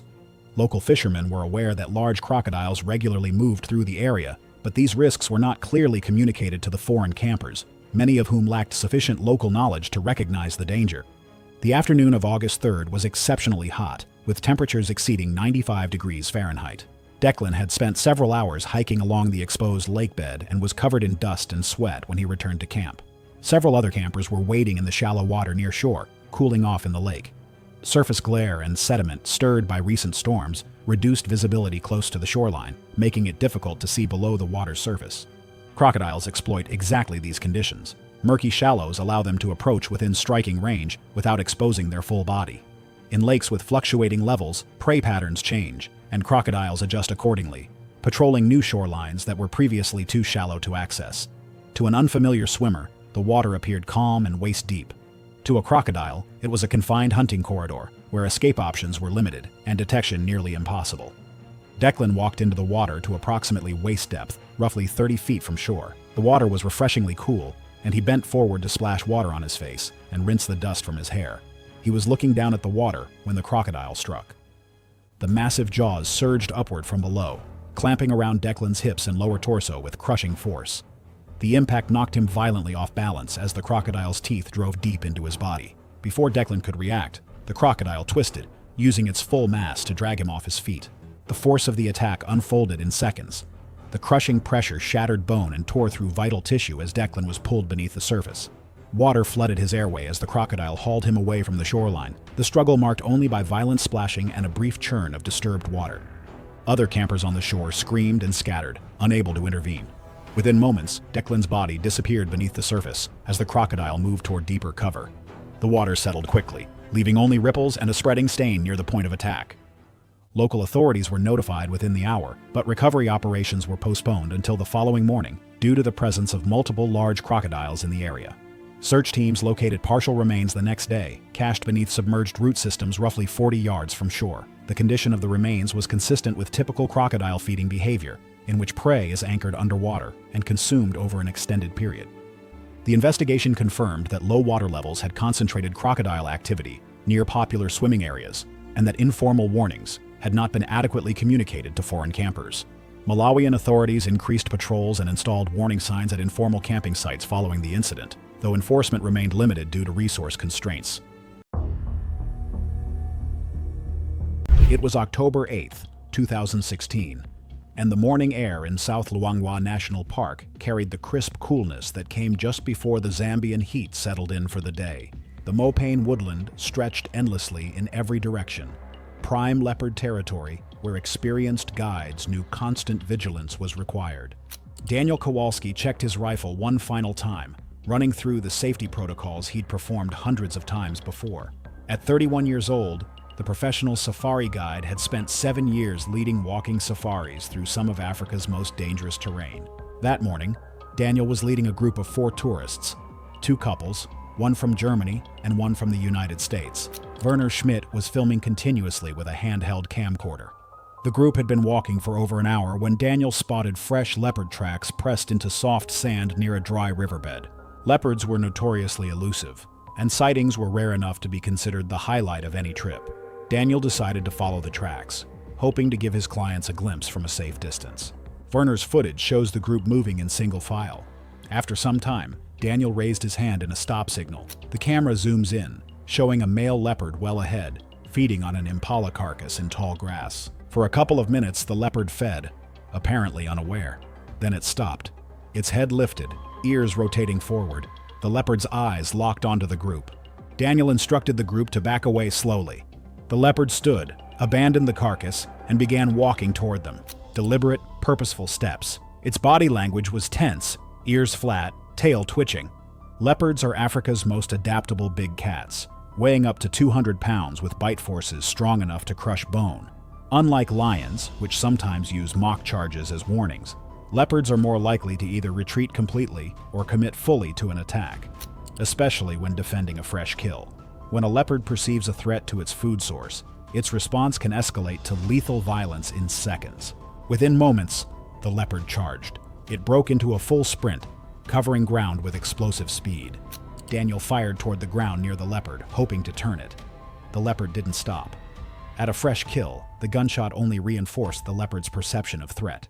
At close range, Daniel fired again, aiming to wound. The shot went wide. The leopard launched itself at Daniel in a single leap. Werner's footage becomes chaotic. When the camera steadies, it shows Daniel on the ground with the leopard on top of him. The animal's jaws clamped onto Daniel's left shoulder, its rear claws raking his torso. Robert Chen, one of the tourists, ran forward with a hiking pole and struck the leopard.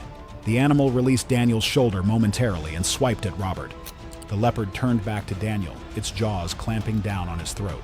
The bite was crushing, targeting the windpipe and major blood vessels.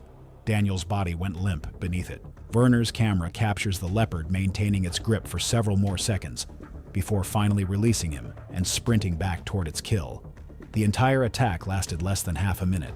The remaining tourists stood frozen, their training to remain still during wildlife encounters, overridden by what they'd just witnessed. Daniel lay motionless, his throat crushed, blood spreading across the ground. The leopard's bite had destroyed his airway and severed critical vessels. He lost consciousness within moments and died shortly after. Robert Chen, despite his attempt to help, was left with deep lacerations on his forearm from the leopard's defensive swipe, injuries that would require extensive treatment once they reached medical facilities. The tourists used Daniel's emergency beacon to radio for help.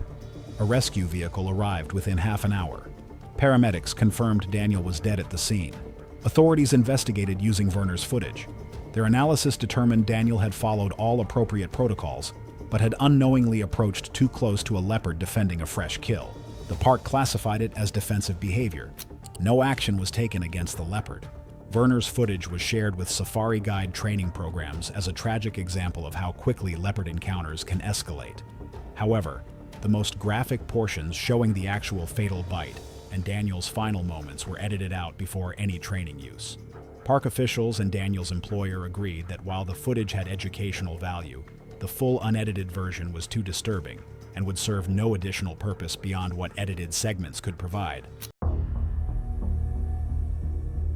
It was March 17, 2018, and the afternoon heat pressed down on a dusty track winding through a wildlife reserve in southeastern Sri Lanka. The dry season had drawn wild Asian elephants toward the remaining waterholes, making sightings guaranteed for the jeep safari operators running daily excursions. A lone adult elephant stood at the track's edge. Mirodin Petrescu was a 37-year-old fitness influencer from Bucharest, Romania, whose social media following had grown rapidly through a combination of physique content and increasingly provocative travel videos. Petrescu had arrived in Sri Lanka 10 days earlier, documenting the trip for his platforms with an emphasis on close encounters with wildlife. His companion, Luminitsa Aldea, 29, sat in the rear of the open-top safari jeep. Petrescu had previously filmed himself approaching stray dogs in Istanbul and feeding wild monkeys by hand in Bali, content that had performed well enough to convince him that animals were predictable up close. The guide stopped the jeep at a safe distance and instructed the group to photograph from their seats. Petrescu expressed dissatisfaction with the distance. The guide refused to move closer. Without waiting for permission, Petrescu climbed over the side of the open jeep, carrying his phone on a selfie stick, and walked directly toward the elephant along the dirt track. The guide shouted for him to return immediately. According to the guide's account and passenger statements, Petrescu approached to within approximately 30 feet. He turned his back to the elephant and began filming himself with the animal in the background. When the elephant did not react visibly, Petrescu moved closer and began clapping his hands and stamping his feet, apparently attempting to provoke the animal into a dramatic reaction for the camera. Asian elephants are among the most powerful land animals on Earth, with adult males weighing between 8,000 and 11,000 pounds. Despite their size, elephants can accelerate to 25 miles per hour in a charge, covering short distances with startling speed. Elephants communicate agitation through ear flaring, head shaking, and mock charges before committing to full contact. However, when provoked at close range, particularly solitary males, the transition from warning to lethal charge can happen without the mock charge phase entirely. A single blow from the trunk or a front foot strike delivers thousands of pounds of crushing force. The elephant's ears flared wide, its head rose, and its trunk curled upward. Petrescu either did not recognize or chose to ignore the warning posture. He clapped his hands once more. The elephant charged without a preliminary mock charge. The acceleration was immediate, covering the remaining distance in seconds. Petrescu turned to run, but managed only a few strides before the elephant slammed into him with its head and trunk, the impact launching him onto the track surface. The elephant was on him immediately, driving its front feet down in multiple crushing stomps in quick succession. The force shattered his pelvis, spine, and ribcage in rapid succession. The animal stepped back, ears still flared, trunk raised, before turning and moving off the track into the brush. The guide drove forward immediately, reaching Petrescu within seconds. He was unresponsive. The injuries were immediately and visibly fatal. Mirodin Petrescu was pronounced dead at the scene. Authorities recovered his phone from the trackside, its screen shattered. The investigation confirmed that Petrescu had voluntarily exited the vehicle and provoked the elephant in direct violation of the reserve's rules. Wildlife officials issued a public statement about the dangers of approaching wild elephants on foot. The guide and operator were cleared of liability.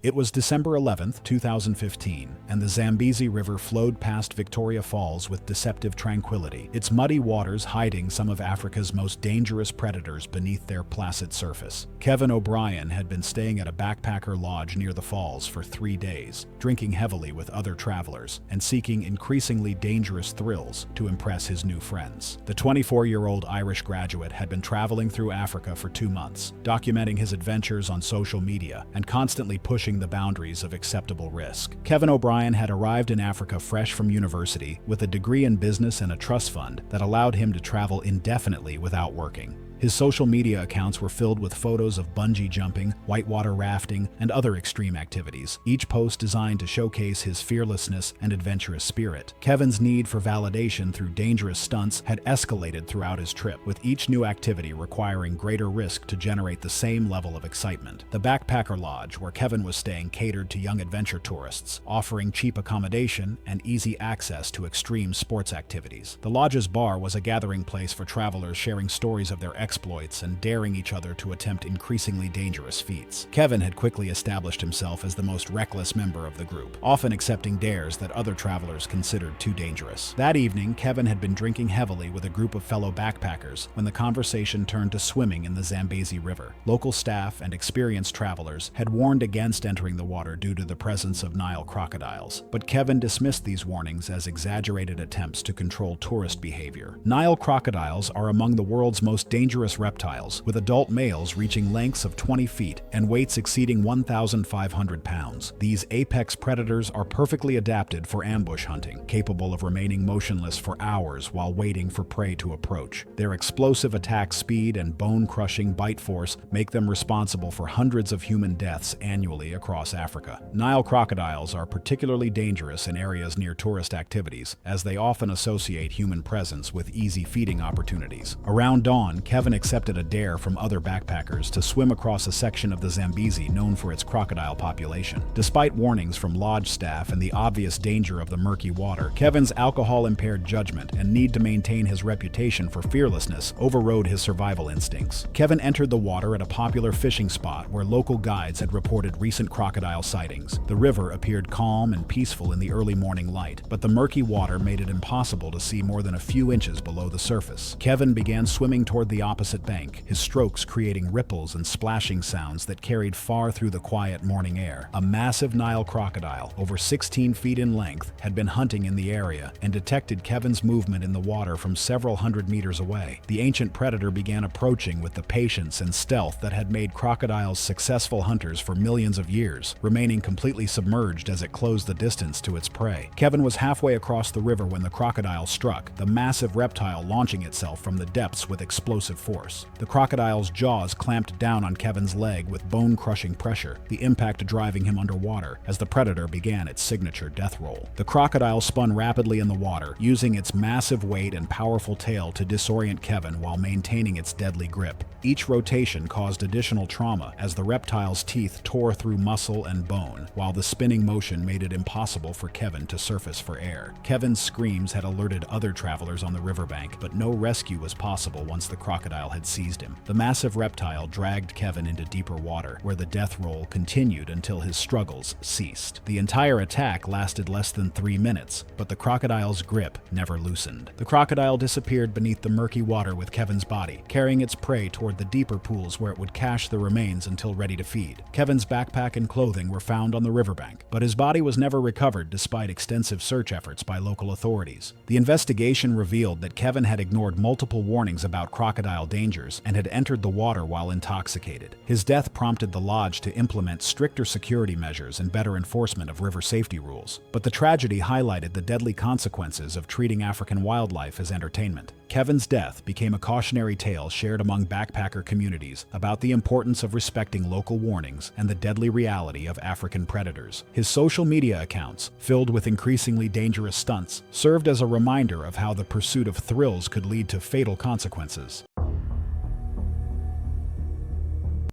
October 12, 2014 was the perfect conditions for South Africa's exclusive Sabi Sands Game Reserve. For a 38-year-old semi-professional photographer, Sarah Jane from Dublin, this specialized photo hide program represented the opportunity of a lifetime, a chance to capture intimate leopard behavior that would establish her reputation among the world's top wildlife photographers. Sarah had been building her portfolio for nature magazines for over 8 years, specializing in wildlife subjects that she sold to publications. This South African assignment represented her most ambitious project yet, and she'd paid premium rates for what she believed would be the safest way to photograph one of Africa's most secretive predators. The hide was equipped with professional camera mounts and had been used safely by hundreds of photographers over the past decade. Constructed of natural materials and positioned just 10 meters from a waterhole, it provided unprecedented close-up opportunities while remaining completely concealed from wildlife. The reserve required all photographers to maintain radio contact with the main lodge, checking in every hour for safety purposes. She had also placed a video camera on a tripod outside the hide, positioned to film her photography session and capture the leopard's behavior from a different angle. The external camera would provide valuable footage of her work process and create a comprehensive documentary of her experience. African leopards are solitary, nocturnal predators that can weigh up to 200 pounds and are considered pound for pound the strongest of the big cats. They are exceptional climbers with incredible stealth and speed, able to accelerate from 0 to 36 miles per hour in seconds. Their bite force exceeds 400 pounds per square inch, while their retractable claws can grow up to 2 inches long and are razor-sharp for gripping prey. A magnificent male leopard had approached the waterhole just as she'd hoped, moving with the fluid grace that made these cats such compelling photographic subjects.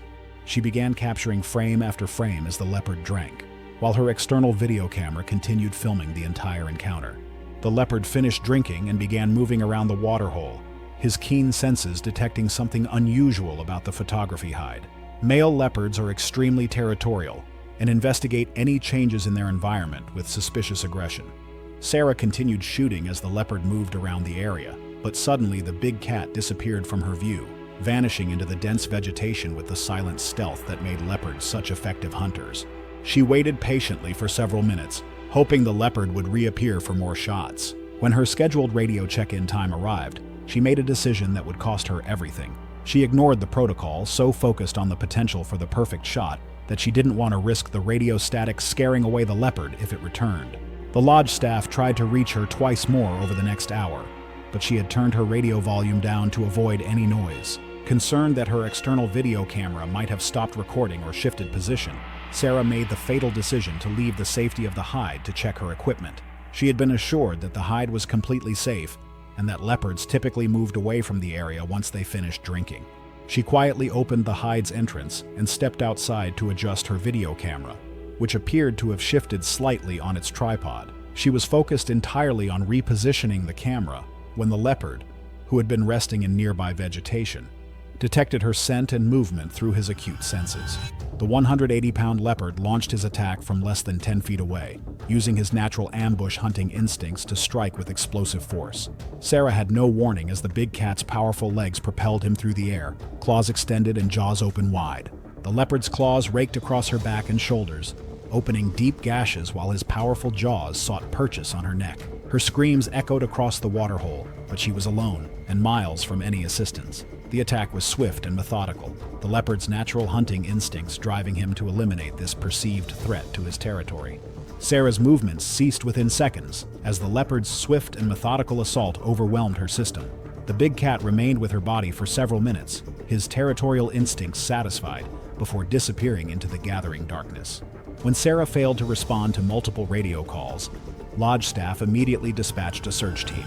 They discovered her remains the following morning. Her external video camera had captured the initial moments when she left the hide, but the footage became chaotic once the attack began, showing only brief glimpses of movement before the camera was knocked over. The investigation revealed that Sarah had violated safety protocols by leaving the hide during an active leopard encounter and ignoring mandatory radio check-ins. Her death led to immediate safety upgrades at photography hides throughout the reserve, including mandatory GPS tracking devices and automatic emergency alerts when radio protocols are violated. Sarah's tragic end became part of enhanced safety training programs, showing both the stealth capabilities of these apex predators and the deadly consequences of breaking established safety protocols. Her family used the investigation findings to advocate for stricter safety measures at wildlife photography facilities across Africa. Her camera equipment, found scattered around the waterhole, contained over 200 images from that final session, a portfolio that would never be completed.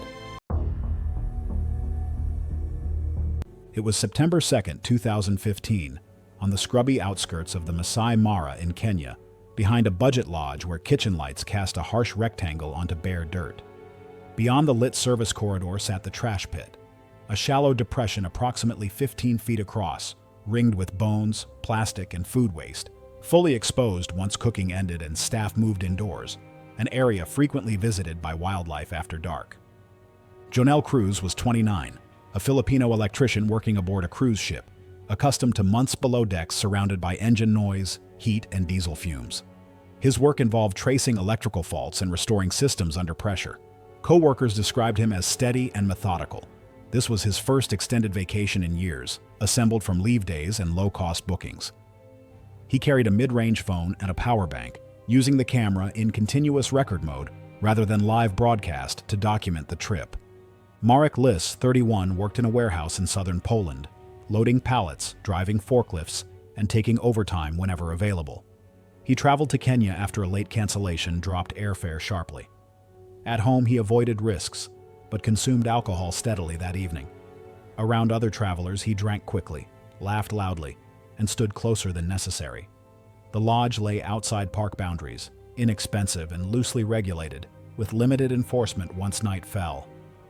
The night was warm and windless. Insects filled the air, and the smell of grease, spoiled fruit, and discarded meat drifted steadily from the trash area.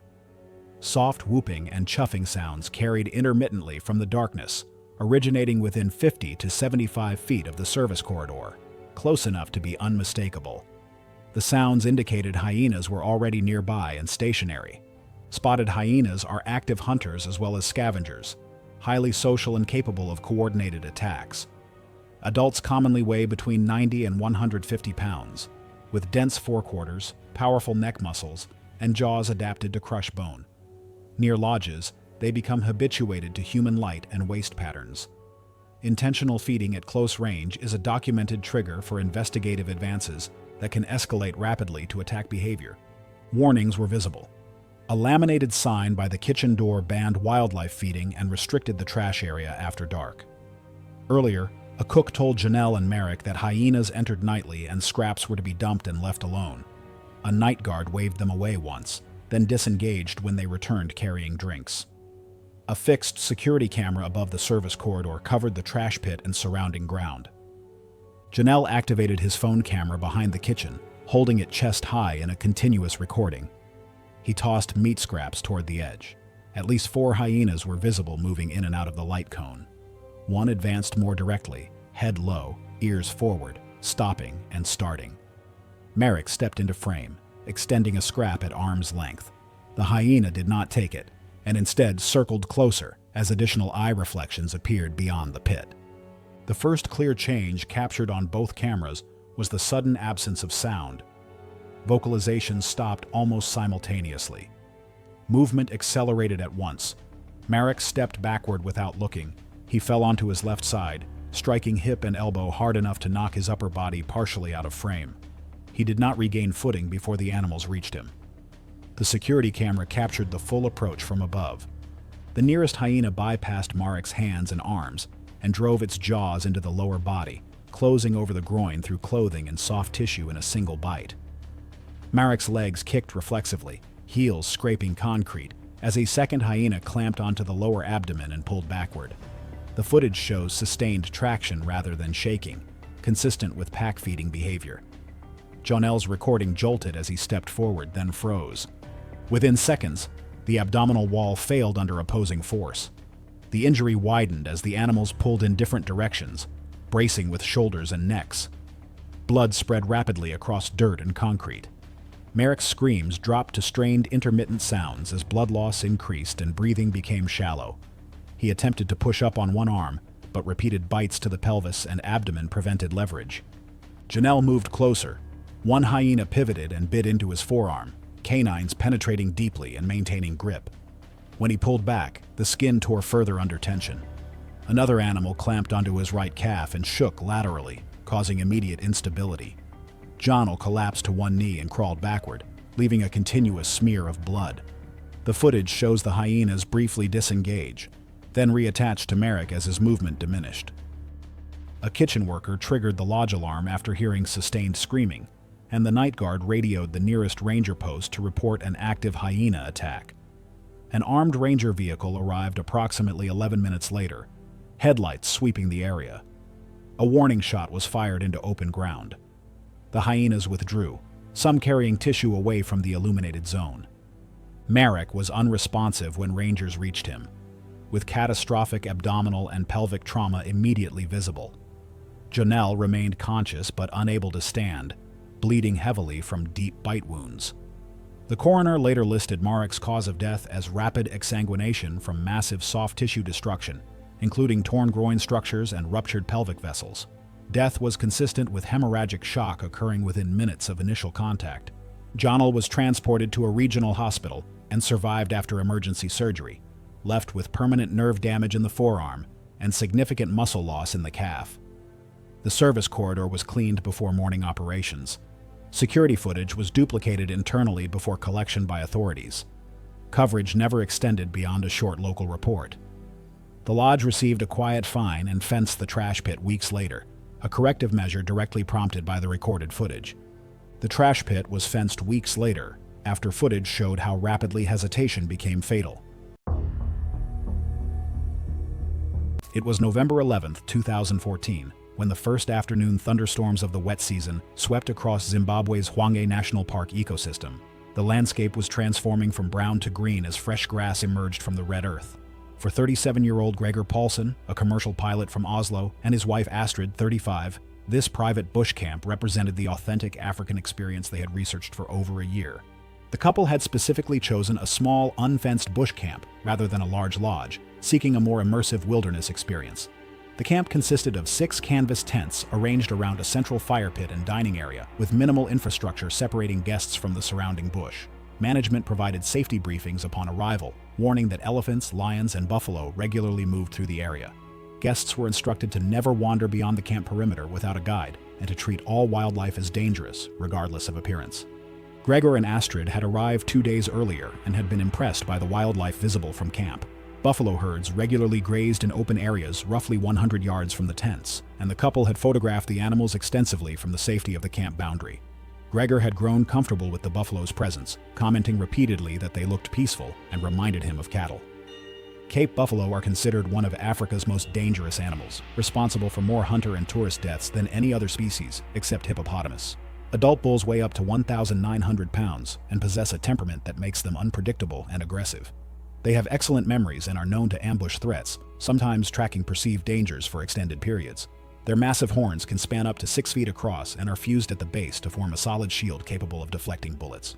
Despite their docile appearance when grazing peacefully, buffalo are responsible for numerous human fatalities annually across Africa. On the afternoon of November 11th, Gregor noticed a small cluster of mature buffalo bulls grazing at the edge of a larger herd particularly close to camp, roughly 60 yards from the dining area. He mentioned to Astrid that he wanted to get closer photographs, suggesting they walk together toward the animals. Astrid reminded him of the camp's warnings about leaving the perimeter, but Gregor dismissed her concerns, pointing out that the buffalo had been near camp for 2 days without showing aggression. Gregor grabbed his camera and began walking toward the grazing buffalo. Astrid remained at the camp boundary, calling after him to return. Camp staff noticed Gregor's movement and immediately began shouting warnings, but Gregor either didn't hear or chose to ignore them. He covered approximately 40 yards, bringing him within 20 yards of the nearest buffalo bull. The buffalo had been tolerating Gregor's approach, but when he stopped and raised his camera, the nearest bull lifted his head and locked eyes with the human. Buffalo interpret direct approach and sustained eye contact as potential threats, particularly from upright bipedal figures that trigger predator recognition. The bull lowered his head, displaying his massive horns in a clear threat posture. Camp staff were now running toward Gregor, shouting for him to back away slowly without turning around. But Gregor finally recognized his danger and did exactly what instinct demanded, but survival required he avoid. He turned and ran. Buffalo reacts strongly to retreating movement. Running confirms vulnerability and triggers pursuit. Unlike predators that rely on stealth, buffalo charges are direct and relentless once initiated. A human cannot outrun a bull at close range, especially over uneven ground. The proper response, backing away slowly without breaking eye contact, requires overriding instinct. Gregor's sudden flight removed any ambiguity about threat posture and converted the encounter from tension into attack within a single second. The buffalo charged immediately, his massive hooves pounding the ground as he accelerated. Despite weighing nearly a ton, the bull covered the distance with shocking speed. Gregor managed only a handful of running steps before the buffalo struck him from behind. The impact launched Gregor forward and he landed face down in the dirt. The buffalo's horns gored his lower back and flank as he tried to crawl away, the horn tips penetrating into the abdominal cavity and lifting him partially off the ground. The bull shook his head, throwing Gregor several feet through the air before charging again. A camp staff member carrying the property's rifle closed to within 15 yards and fired directly at the buffalo's shoulder. The round struck the bull's massive boss at a steep angle, the fused bone plate deflecting the bullet without penetrating the skull. The impact staggered the animal momentarily, and a second shot struck the thick muscle of his neck. The cumulative shock of 2 close-range impacts disrupted the bull's focus. He delivered one more strike with his horns before backing away, staring at the fallen human, then turning and trotting back toward the larger herd. Gregor had sustained massive internal injuries, the buffalo's horns having torn through his abdominal cavity and damaged vital organs. Camp staff provided first aid while radioing for emergency evacuation, but the nearest medical facility was over 2 hours away by road. Gregor died approximately 45 minutes after the attack, the internal bleeding too severe to control with available resources. The investigation confirmed that Gregor had violated camp safety protocols by leaving the perimeter and approaching dangerous wildlife. His death led to enhanced safety measures at similar unfenced bush camps, including more explicit warnings about buffalo behavior and the requirement that all guests sign detailed acknowledgement forms before being allowed to stay at such facilities. It was April 3, 2018, and the Namibian sun was already climbing toward its midday peak over Etosha National Park. The air shimmered with heat across the open plains, where scattered acacia trees provided the only shade for miles. Temperatures were pushing toward 100 degrees, and the dry season had left the landscape parched and dusty. Sophie Laurent adjusted the camera mounted on her chest harness. At 26 years old, the conservation volunteer from Lyon, France, had spent the past 4 months working with a small wildlife trust in Etosha, documenting black rhino populations. Black rhinos were critically endangered, with fewer than 5,500 remaining in the wild. That morning, Sophie was working with Dr. Peter Van Rooyen and Malcolm Hughes, a wildlife photographer. Their target was a female black rhino nicknamed Kaya, Swahili for home, who had recently given birth to her second calf. Malcolm was filming with a professional-grade video camera. The team approached in a modified Land Rover, staying inside the vehicle as per strict park protocols. They parked a good distance from where Kaya and her calf were resting beneath an acacia tree. Malcolm's footage shows Kaya lying on her side, the calf nursing. After several minutes of observation, Kaya stood abruptly, her ears rotated forward, nostrils flaring. The calf scrambled to its feet. What happened next was unexpected. Sophie's door, which she had left slightly ajar for better air circulation, swung fully open. A strong gust of wind caught it, and the door banged against the vehicle's side panel with a sharp metallic clang. Kaya reacted instantly. She lowered her head, horn pointing forward,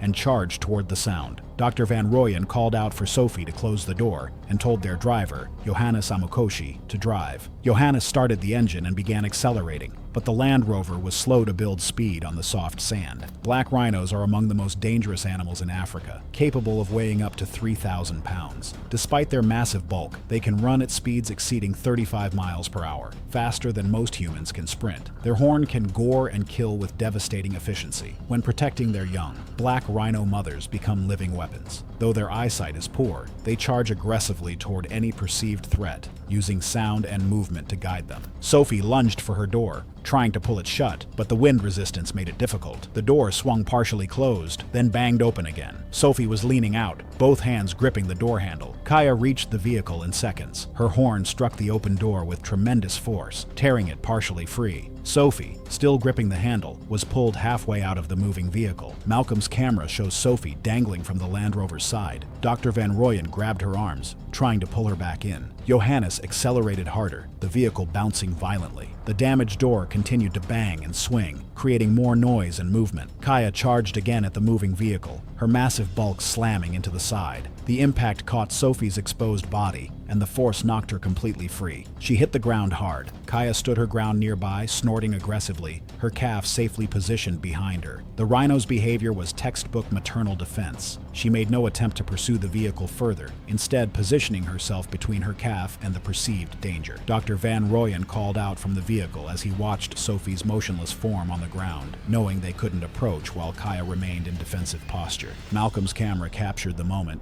as Johannes slammed on the brakes. Dr. Van Rooyen reached for the emergency radio. Even from the vehicle, the severity of Sophie's injuries was apparent. The team was forced to wait, unable to provide any medical assistance while the protective mother rhino stood guard. Kaya remained in the area for several minutes, preventing any approach. Only when satisfied did she slowly back away, guiding her calf toward the acacia tree. Johannes carefully maneuvered closer. Dr. Van Rooyen and Malcolm rushed to Sophie's side. She was unconscious, barely breathing, with massive trauma to her torso. Blood pooled rapidly beneath her. Dr. Van Rooyen applied pressure and attempted CPR, but the internal damage was too severe. Sophie died at the scene before the medical helicopter could arrive. The cause of death was massive internal trauma and hemorrhaging. Etosha National Park officials reviewed Malcolm's footage. Their report report concluded that the door malfunction created an unpredictable situation that triggered Kaya's protective instincts. The charge was classified as defensive maternal behavior. No action was taken against Kaya. Park protocols were updated to require all vehicle doors to be secured with safety straps during rhino observations. The footage from both Malcolm's camera and Sophie's chest-mounted camera was retained by Namibian wildlife authorities for their official investigation. After the investigation concluded, the footage was sealed and never released publicly. Officials cited the ongoing need to protect the identities and privacy of conservation workers in the field, noting that releasing such graphic content could discourage future volunteers from participating in critical endangered species research.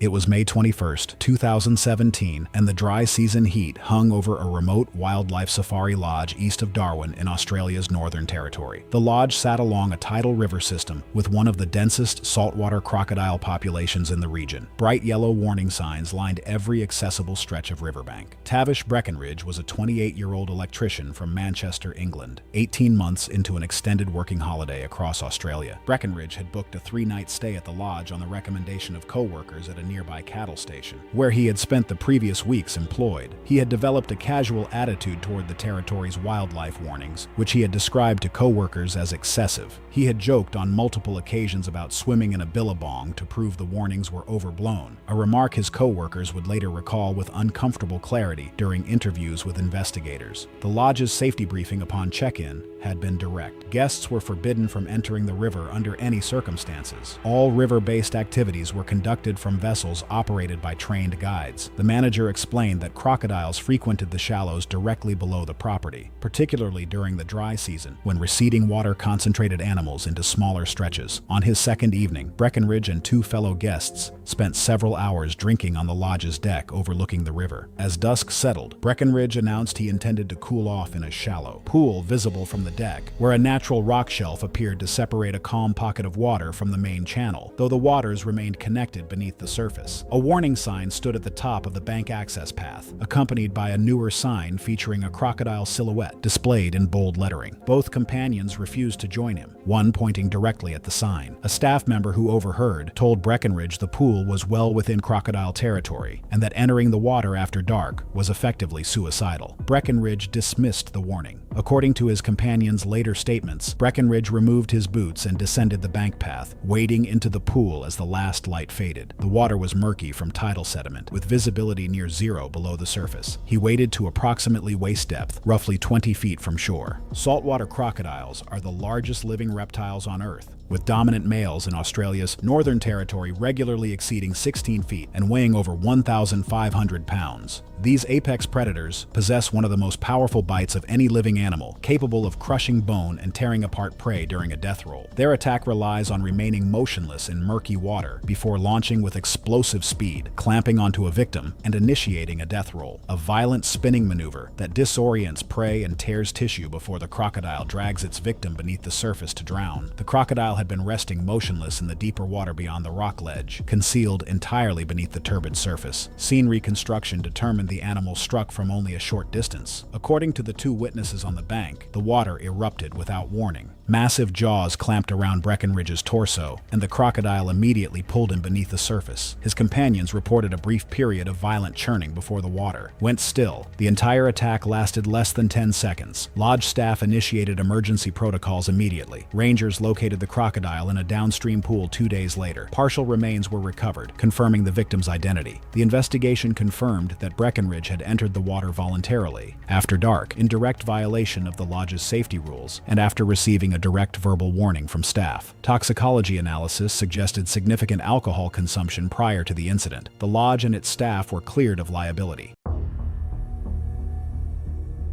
It was July 15, 2016, and the vast plains of Serengeti National Park stretched endlessly under the African stars, their ancient rhythms undisturbed by the modern world beyond its borders. The Patterson family's campsite sat in a remote section of the park, far from the luxury lodges and established tourist routes. Michael and Sarah Patterson had chosen this budget safari operator specifically for its promise of authentic wilderness experiences, believing their daughters Emma and Sophie would benefit from sleeping under the real African sky rather than behind the walls of expensive accommodations. Michael Patterson had been planning this trip for 2 years, working overtime at his accounting firm in Columbus, Ohio, while Sarah picked up extra nursing shifts at the local hospital. At 32, Michael was determined to give his family an adventure that would create lasting memories, even if it meant cutting corners on luxury to afford the experience. Sarah, 29, had initially been hesitant about bringing their young daughters on such an adventurous trip, but Michael's enthusiasm had eventually won her over. The family had been in Tanzania for 4 days, and the girls were already enchanted by the wildlife they had seen during their game drives. 6-year-old Emma had filled a notebook with drawings of zebras and giraffes, while 4-year-old Sophie collected interesting rocks and leaves that their guide had said were safe to touch. The budget tour operator had provided basic camping equipment and a guide who managed multiple groups simultaneously, often leaving families unsupervised for hours at a time. That evening, the family had set up their tent in an area that their guide had assured them was safe, though he had mentioned almost casually that lions sometimes passed through the region during their nightly hunts. The campsite lacked the electric fencing and elevated platforms that more expensive operators used, relying instead on a basic perimeter of rope and small solar lights that were supposed to deter wildlife. African lions are apex predators that hunt primarily at night, using coordinated pack strategies to take down prey much larger than themselves. Adult males can weigh up to 420 pounds, while females are typically smaller but more agile hunters. Lions have excellent night vision and acute hearing, making them perfectly adapted for nocturnal hunting. Prides often work together during attacks, with different members taking specific roles to ensure successful kills. Around 10 p.m., Michael noticed that their tent's main zipper had broken, leaving a gap of several inches that couldn't be properly closed. Sarah suggested they ask their guide for help, but Michael was reluctant to wake the man who had been managing 3 different campsites and seemed exhausted. Instead, Michael decided to attempt a temporary repair using the small sewing kit that Sarah had packed for emergencies. Michael worked by flashlight while Sarah and the girls tried to sleep, but the repair proved more difficult than expected. The tent's fabric was thick and the broken zipper teeth were jammed, requiring him to cut away damaged sections and attempt to create a makeshift closure using safety pins and cord. A pride of 5 lions had been hunting in the area and had detected the unusual activity at the human camp. The broken tent, the moving light, and the unfamiliar sounds had drawn their curiosity, and they began approaching the campsite with the stealth that made them such effective predators. Around 3 a.m., Michael was still working on the tent repair when he heard a low growling sound just outside the fabric walls. He froze, his flashlight beam wavering, as he tried to determine the source of the noise. The growling grew louder and was joined by additional sounds that suggested multiple animals were surrounding their tent. The first lion pushed through the gap in the broken zipper, its massive head and shoulders forcing the opening wider as it entered the confined space of the tent. Michael grabbed the flashlight and tried to use it to drive the animal back, but the lion's predatory instincts had been fully triggered by the scent and sounds of the trapped humans. Sarah screamed as the lion's jaws clamped down on Michael's arm, the powerful bite crushing bone and tearing through muscle tissue. The sound woke Emma and Sophie, who began crying as they witnessed their father being attacked by the massive predator. Sarah tried to shield her daughters while calling for help, but their remote location meant no assistance was available. A second lion entered the tent through the widened opening, followed quickly by a third. The confined space became a death trap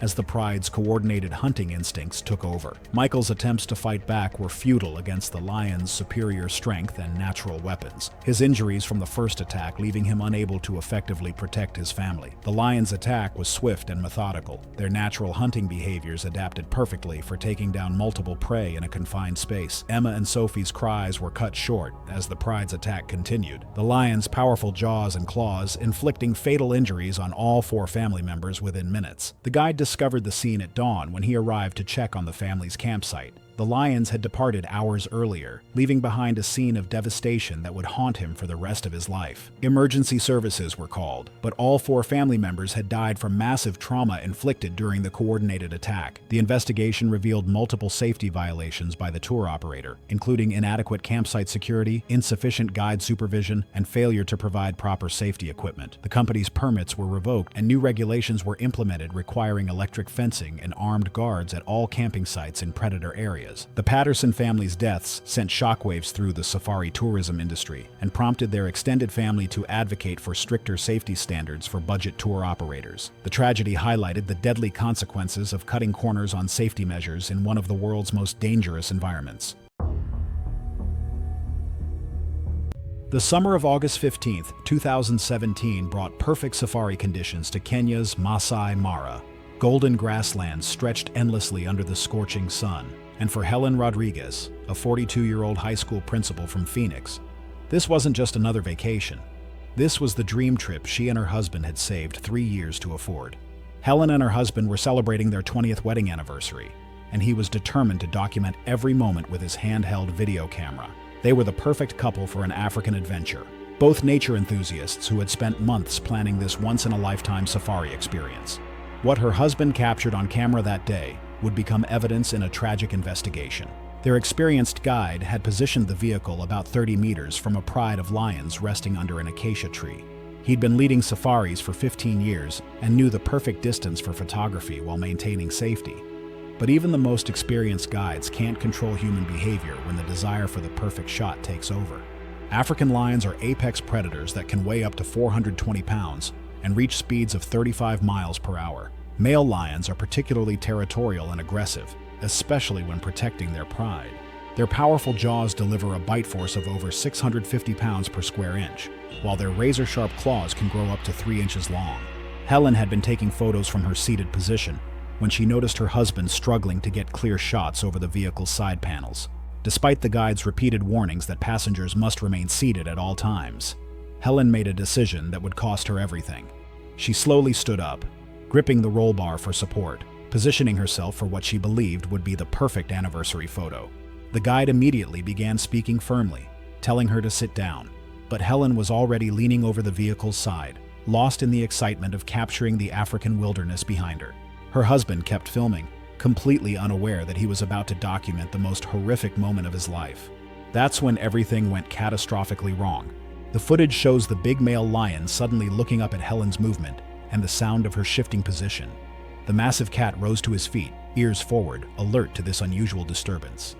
Helen finally realized something was wrong and panicked, accidentally stepping backward and losing her footing on the vehicle's edge. She tumbled out of the safari vehicle, landing hard on the ground with a loud thud just meters from the now alert lion. The sudden noise and movement startled the lion, triggering its defensive instinct. He charged the remaining distance in seconds. The camera captured the moment of impact as the massive predator launched himself at Helen, but then the footage became pure chaos, shaking violently as her panicked husband forgot he was still recording. Through the disoriented footage, you can hear the guide desperately revving the engine and honking the horn. The guide followed proper protocol, slowly driving the vehicle toward the lion while making as much noise as possible to intimidate the predator. The loud commotion caused the lion to disengage and retreat toward his pride, but the damage was already done. A medical helicopter was dispatched from the nearest airstrip and arrived within 40 minutes. Helen was airlifted to Nairobi Hospital in critical condition, but despite emergency surgery to repair extensive injuries to her neck and shoulders, she succumbed to massive blood loss and trauma-related complications 6 hours after the attack. Investigation revealed that Helen had violated multiple safety protocols by standing in the vehicle and leaning outside its protective boundaries. The footage from her husband's camera provided clear evidence of the sequence of events and was reviewed by investigators as part of their incident analysis. The couple's anniversary celebration became a nightmare that would haunt the surviving husband forever. The footage he had intended as a happy memory became evidence in a tragic investigation that would be used in training programs for safari operators. It was November 8, 2014, at the edge of a mid-range safari lodge in Botswana's Okavango Delta. Night had settled in, and the air was heavy with heat and insects. Floodlights cut narrow paths through the darkness, leaving wide stretches of bush in shadow. Beyond the lit walkways, tall grass and shallow water blurred together, alive with movement and unseen wildlife just outside the lodge's open perimeter. One of the safari guests that week was Peter Voss, 52, a regional machinery sales representative from South Africa, who spent most of the year driving between farming towns selling industrial compressors and irrigation pumps. He was not publicly known and maintained no active online presence. Co-workers described him as reliable during working hours and excessive after them, drinking heavily at trade shows and treating company trips as opportunities to abandon routine limits. The safari was awarded after he closed a difficult regional contract, 4 nights at a Delta lodge with guided vehicle drives included. Peter showed no documented interest in wildlife activities and treated the trip primarily as a social event centered on alcohol consumption rather than scheduled excursions or guided viewing. He arrived with 11 co-workers, none personally close. By the 3rd night, Multiple witnesses later described him as visibly intoxicated, lingering near the fire pit after dinner, while others returned to their rooms. He skipped the afternoon game drive and spent several hours drinking. Staff stopped serving him alcohol earlier in the evening, after which he returned carrying additional alcohol from his room. Security footage later showed him walking alone toward movement near the unfenced boundary without staff accompaniment. The lodge sat on open delta terrain, floodplains giving way to tall grass and scattered acacia, with no physical barrier separating guest walkways from active wildlife corridors. November nights remained warm. Insects were active, and the ground, compacted by foot traffic, retained surface moisture from receding seasonal floodwater. Solitary bull elephants routinely moved through the area after sunset, following established paths between feeding zones and water access points. Adult bull elephants can exceed 12,000 pounds and are capable of rapid acceleration over short distances, reaching speeds near 25 miles per hour. Solitary males are more likely to investigate unfamiliar light, sound, or movement, and escalation risk increases when stimulation continues. A single forefoot can exert several tons of downward force. Documented warning behaviors include ear extension, head shaking, foot stamping, and short false charges intended to drive threats away without contact. When those signals fail, physical engagement follows immediately and forcefully. Earlier that evening, staff instructed guests to remain within illuminated paths after dark. A ranger radio message confirmed that a bull elephant had been observed moving south of the lodge less than an hour earlier. When Peter reached the edge of the lit area, several co-workers noticed a large silhouette and stepped back. The elephant moved partially into view, ears extended outward. Peter raised his phone and activated the flashlight, directing the beam toward the animal's head while shouting incoherently. The elephant advanced several yards and stopped, stamping once. That false charge prompted everyone else to retreat. Peter remained where he was and raised the phone again. The fixed security camera captured the escalation in a single wide frame. The elephant accelerated without further display, closing the remaining distance in seconds. Peter turned only as the animal reached him. The elephant struck with its head and shoulder mass, knocking him backward onto the compacted ground. He fell supine, arms failing to brace his fall. The bull immediately stepped forward and trampled. The first forefoot came down across the upper torso, compressing the chest. The footage shows visible collapse of the ribcage under the animal's weight. Peter's legs kicked briefly, then went slack. The elephant shifted its stance and brought a second step down across the midsection, driving force into the abdomen and pelvis. Blood appeared at the mouth and nose almost immediately, spreading onto the ground beneath his head. The elephant continued forward momentum rather than pausing. A final step landed across the lower chest and shoulder area as the animal moved over him, crushing remaining thoracic structure. Peter's body did not rise or roll. There was no coordinated movement after the second impact. The bull did not vocalize, trumpet, or linger. It continued along its established path into the grass beyond the lodge, exiting the frame within seconds. No one approached until the elephant was fully out of view.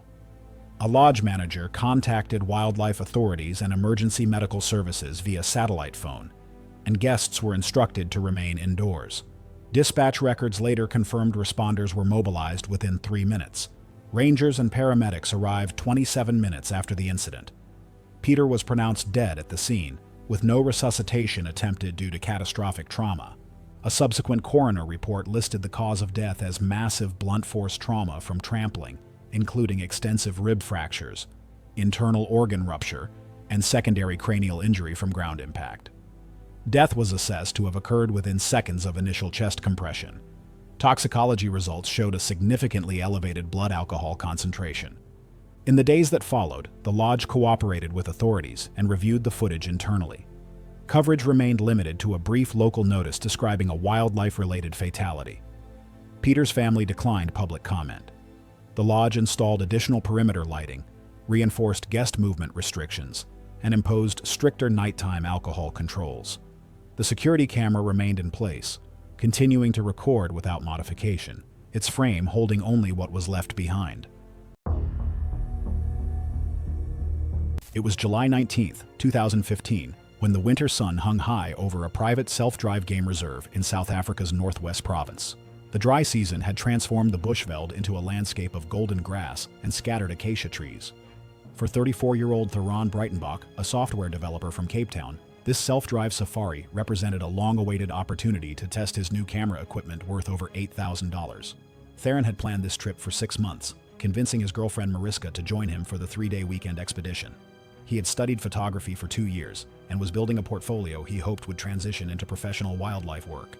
The self-drive format appealed to him because it allowed unlimited time at sightings without the constraints of guided group tours. Self-drive safaris operate throughout several South African reserves, allowing visitors to navigate marked roads in personal vehicles while maintaining required safety protocols. Regulations explicitly prohibit exiting vehicles, except at designated rest camps. Signs throughout the reserve warn that animals are dangerous and unpredictable. Despite these warnings, incidents occur regularly when visitors disregard basic safety rules. Rangers routinely documented near-miss incidents involving tourists leaning out of vehicles, attempting selfies, or inching closer for better angles. In most cases, the animals simply ignored the behavior. That inconsistency created a dangerous illusion that predators resting in daylight were indifferent to human presence. In reality, lions evaluate movement rather than intention. A stationary vehicle is often dismissed as a large, unfamiliar but non-prey object. A solitary human on foot, especially one bending or running, triggers an entirely different behavioral category. Before entering the reserve that morning, Theron and Mariska had stopped at a small gate office where a staff member reviewed the basic rules for predators. The staff member emphasized that lions resting near roads could rise and close distance faster than most people could react, and that exiting a vehicle for any reason around predators was treated as a serious violation. The couple had been driving for approximately 3 hours when they spotted a pride of lions resting roughly 40 yards from the road. Theron immediately stopped the vehicle and began photographing through the open window. He was using a professional telephoto lens mounted on his new camera body, the combined weight making the equipment awkward to handle in a confined vehicle space. The pride consisted of 2 adult females and 4 subadults, all resting in scattered shade beneath a large marula tree. The lions showed minimal interest in the vehicle, occasionally glancing toward the road before returning to their rest. Theron spent nearly 20 minutes photographing the pride from various angles, growing increasingly frustrated with the vehicle's window frame interfering with his shots. Another self-drive vehicle approached from behind and stopped at a cautious distance, its occupants remaining seated with their windows mostly raised. After less than a minute, the driver backed slowly away to avoid crowding the pride. Theron watched the other vehicle leave and took it as overcaution. To him, the lions looked sleepy, almost bored, but the empty road also meant no buffer, no second vehicle to split attention, no extra eyes to spot a sudden shift in posture. What felt like control was actually isolation. African lions are apex predators weighing up to 420 pounds, with males considerably larger than females. Their hunting strategy relies on explosive acceleration from rest, reaching speeds of 35 miles per hour within seconds. Lions possess exceptional binocular vision optimized for detecting movement, particularly behaviors resembling prey animals. Their powerful jaws deliver bite forces exceeding 650 pounds per square inch, while retractable claws measuring up to 3 inches can inflict devastating wounds.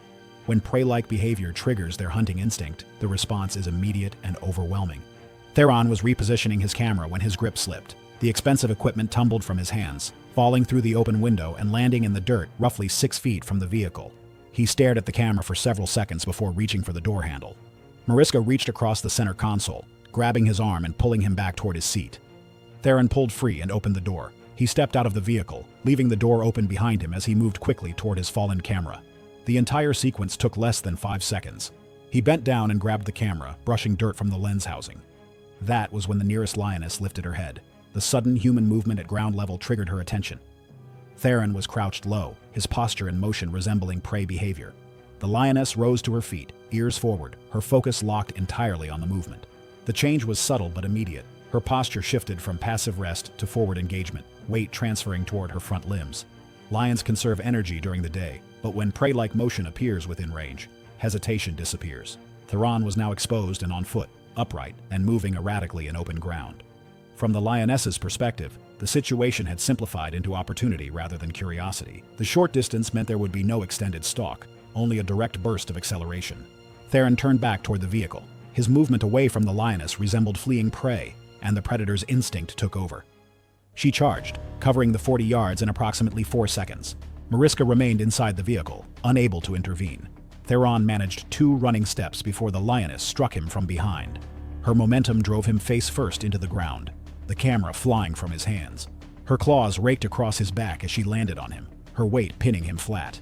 Her initial bite targeted the back of his neck and the base of his skull, but her jaws slipped across his shoulder, failing to find a secure hold. She released and repositioned in a fraction of a second, clamping down across his throat with crushing force that collapsed his airway and severed major blood vessels. The lioness held the bite for several seconds, then released as Theron's body went still. She remained standing over him, watching for movement. When none came, she stepped back and lingered nearby for nearly a minute, her attention shifting between the motionless body and the vehicle where Mariska sat.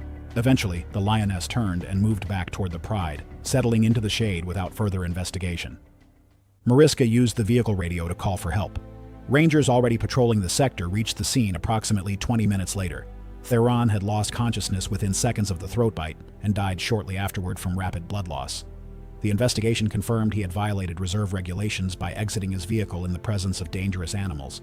His camera was recovered from the scene with superficial damage but remained functional, containing the final photographs taken minutes before his death. It was June 14, 2015, and the afternoon sun hung heavy over Chobe National Park in Botswana, turning the landscape into a shimmering expanse of golden grass and scattered acacia trees. The remote northern sector stretched for miles, a wilderness where tourist traffic was minimal, and wildlife moved with the confidence of creatures that rarely encountered humans. Temperatures hovered near 95 degrees, and the seasonal waterhole had become a critical gathering point for elephant herds. Marcus Holbrook adjusted his Canon camera lens, his fingers moving with practiced precision. At 42 years old, the Denver-based wildlife photographer had built a respectable reputation, capturing African wildlife. His wife Jennifer sat beside him in the Land Cruiser, reviewing the shots they'd captured that morning. The Holbrooks had arrived in Botswana 5 days earlier, their third trip to Africa in as many years. They were serious photographers who invested in top-tier equipment. Marcus specialized in elephant photography, fascinated by their complex social structures. Their guide was Kabo Motswana, a local who had been guiding tourists for 12 years. He'd developed a sixth sense for reading animal behavior and agreed to take the Holbrooks into the park's remote northern sector, where the elephants were less accustomed to vehicles. In the mid-afternoon, they spotted what Marcus had been hoping for: a herd of approximately 15 elephants gathered around a seasonal waterhole. The group included several young calves, but it was the matriarch that caught Marcus's attention. She was massive, easily identifiable by her broken right tusk. Marcus had his camera out before Kabo even brought the vehicle to a complete stop. He positioned his tripod outside the Land Cruiser's open side door. The park's regulations were clear. Visitors were supposed to remain inside their vehicles at all times, but enforcement in these remote areas was practically non-existent. The elephants appeared completely at ease. Then, just minutes into his recording, everything changed. One of the younger calves wandered away from its mother, moving toward the vehicle. It approached to within 20 feet of where Marcus stood. The matriarch noticed. Her ears flared outward. She raised her trunk high and released a trumpet call that echoed across the waterhole. Every other elephant in the herd froze. African elephants are the largest land animals on Earth, with adult females weighing between 6,000 and 7,000 pounds and standing up to 9 feet tall at the shoulder. But their size isn't what makes them dangerous. It's their intelligence and their fierce protective instincts. Elephant matriarchs will defend their family members with lethal force when necessary. They can run at speeds up to 25 miles per hour, despite their massive size, and a charging elephant generates enough momentum to flip vehicles, crush bones, and kill with a single strike. Kabo called out for Marcus to get inside. The matriarch was going to charge. Marcus hesitated. The matriarch was moving now, walking with heavy, deliberate steps directly toward them. He reached for his tripod, trying to collapse the extended legs, but the locking mechanisms were stiff. Jennifer had already scrambled back into the vehicle. The matriarch broke into a full charge, her ears pinned back, her trunk curled under her body, and her head lowered with her tusks pointing forward. Marcus dropped his tripod and dove toward the Land Cruiser's open door.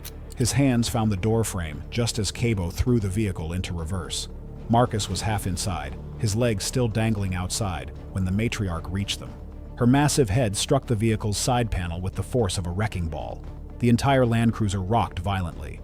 Marcus's grip on the doorframe was the only thing keeping him from being thrown out. The matriarch rammed again, this time catching the rear quarter panel. The impact left a deeply caved-in panel and shattered the rear window. Safety glass exploded inward. Cabo kept his foot pressed to the floor, but the Land Rover's reverse speed was limited, and the Elephant was faster. The matriarch charged alongside the reversing vehicle. She swung her head sideways, and the impact knocked Marcus's grip loose. He fell from the vehicle, hitting the ground hard.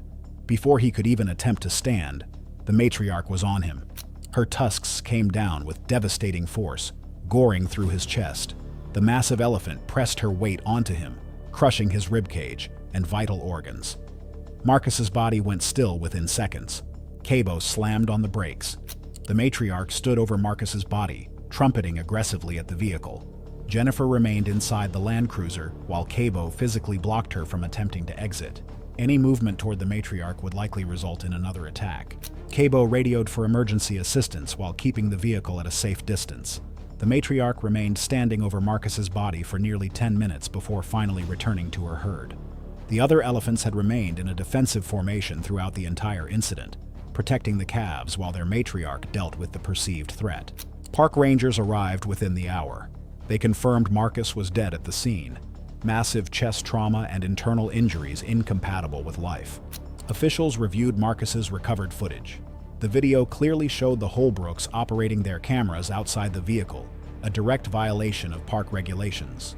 Jennifer was issued a citation but no fine, given the circumstances. The matriarch and her herd showed no unusual behavior afterward. Wildlife officials noted that she had simply done what any protective mother would do.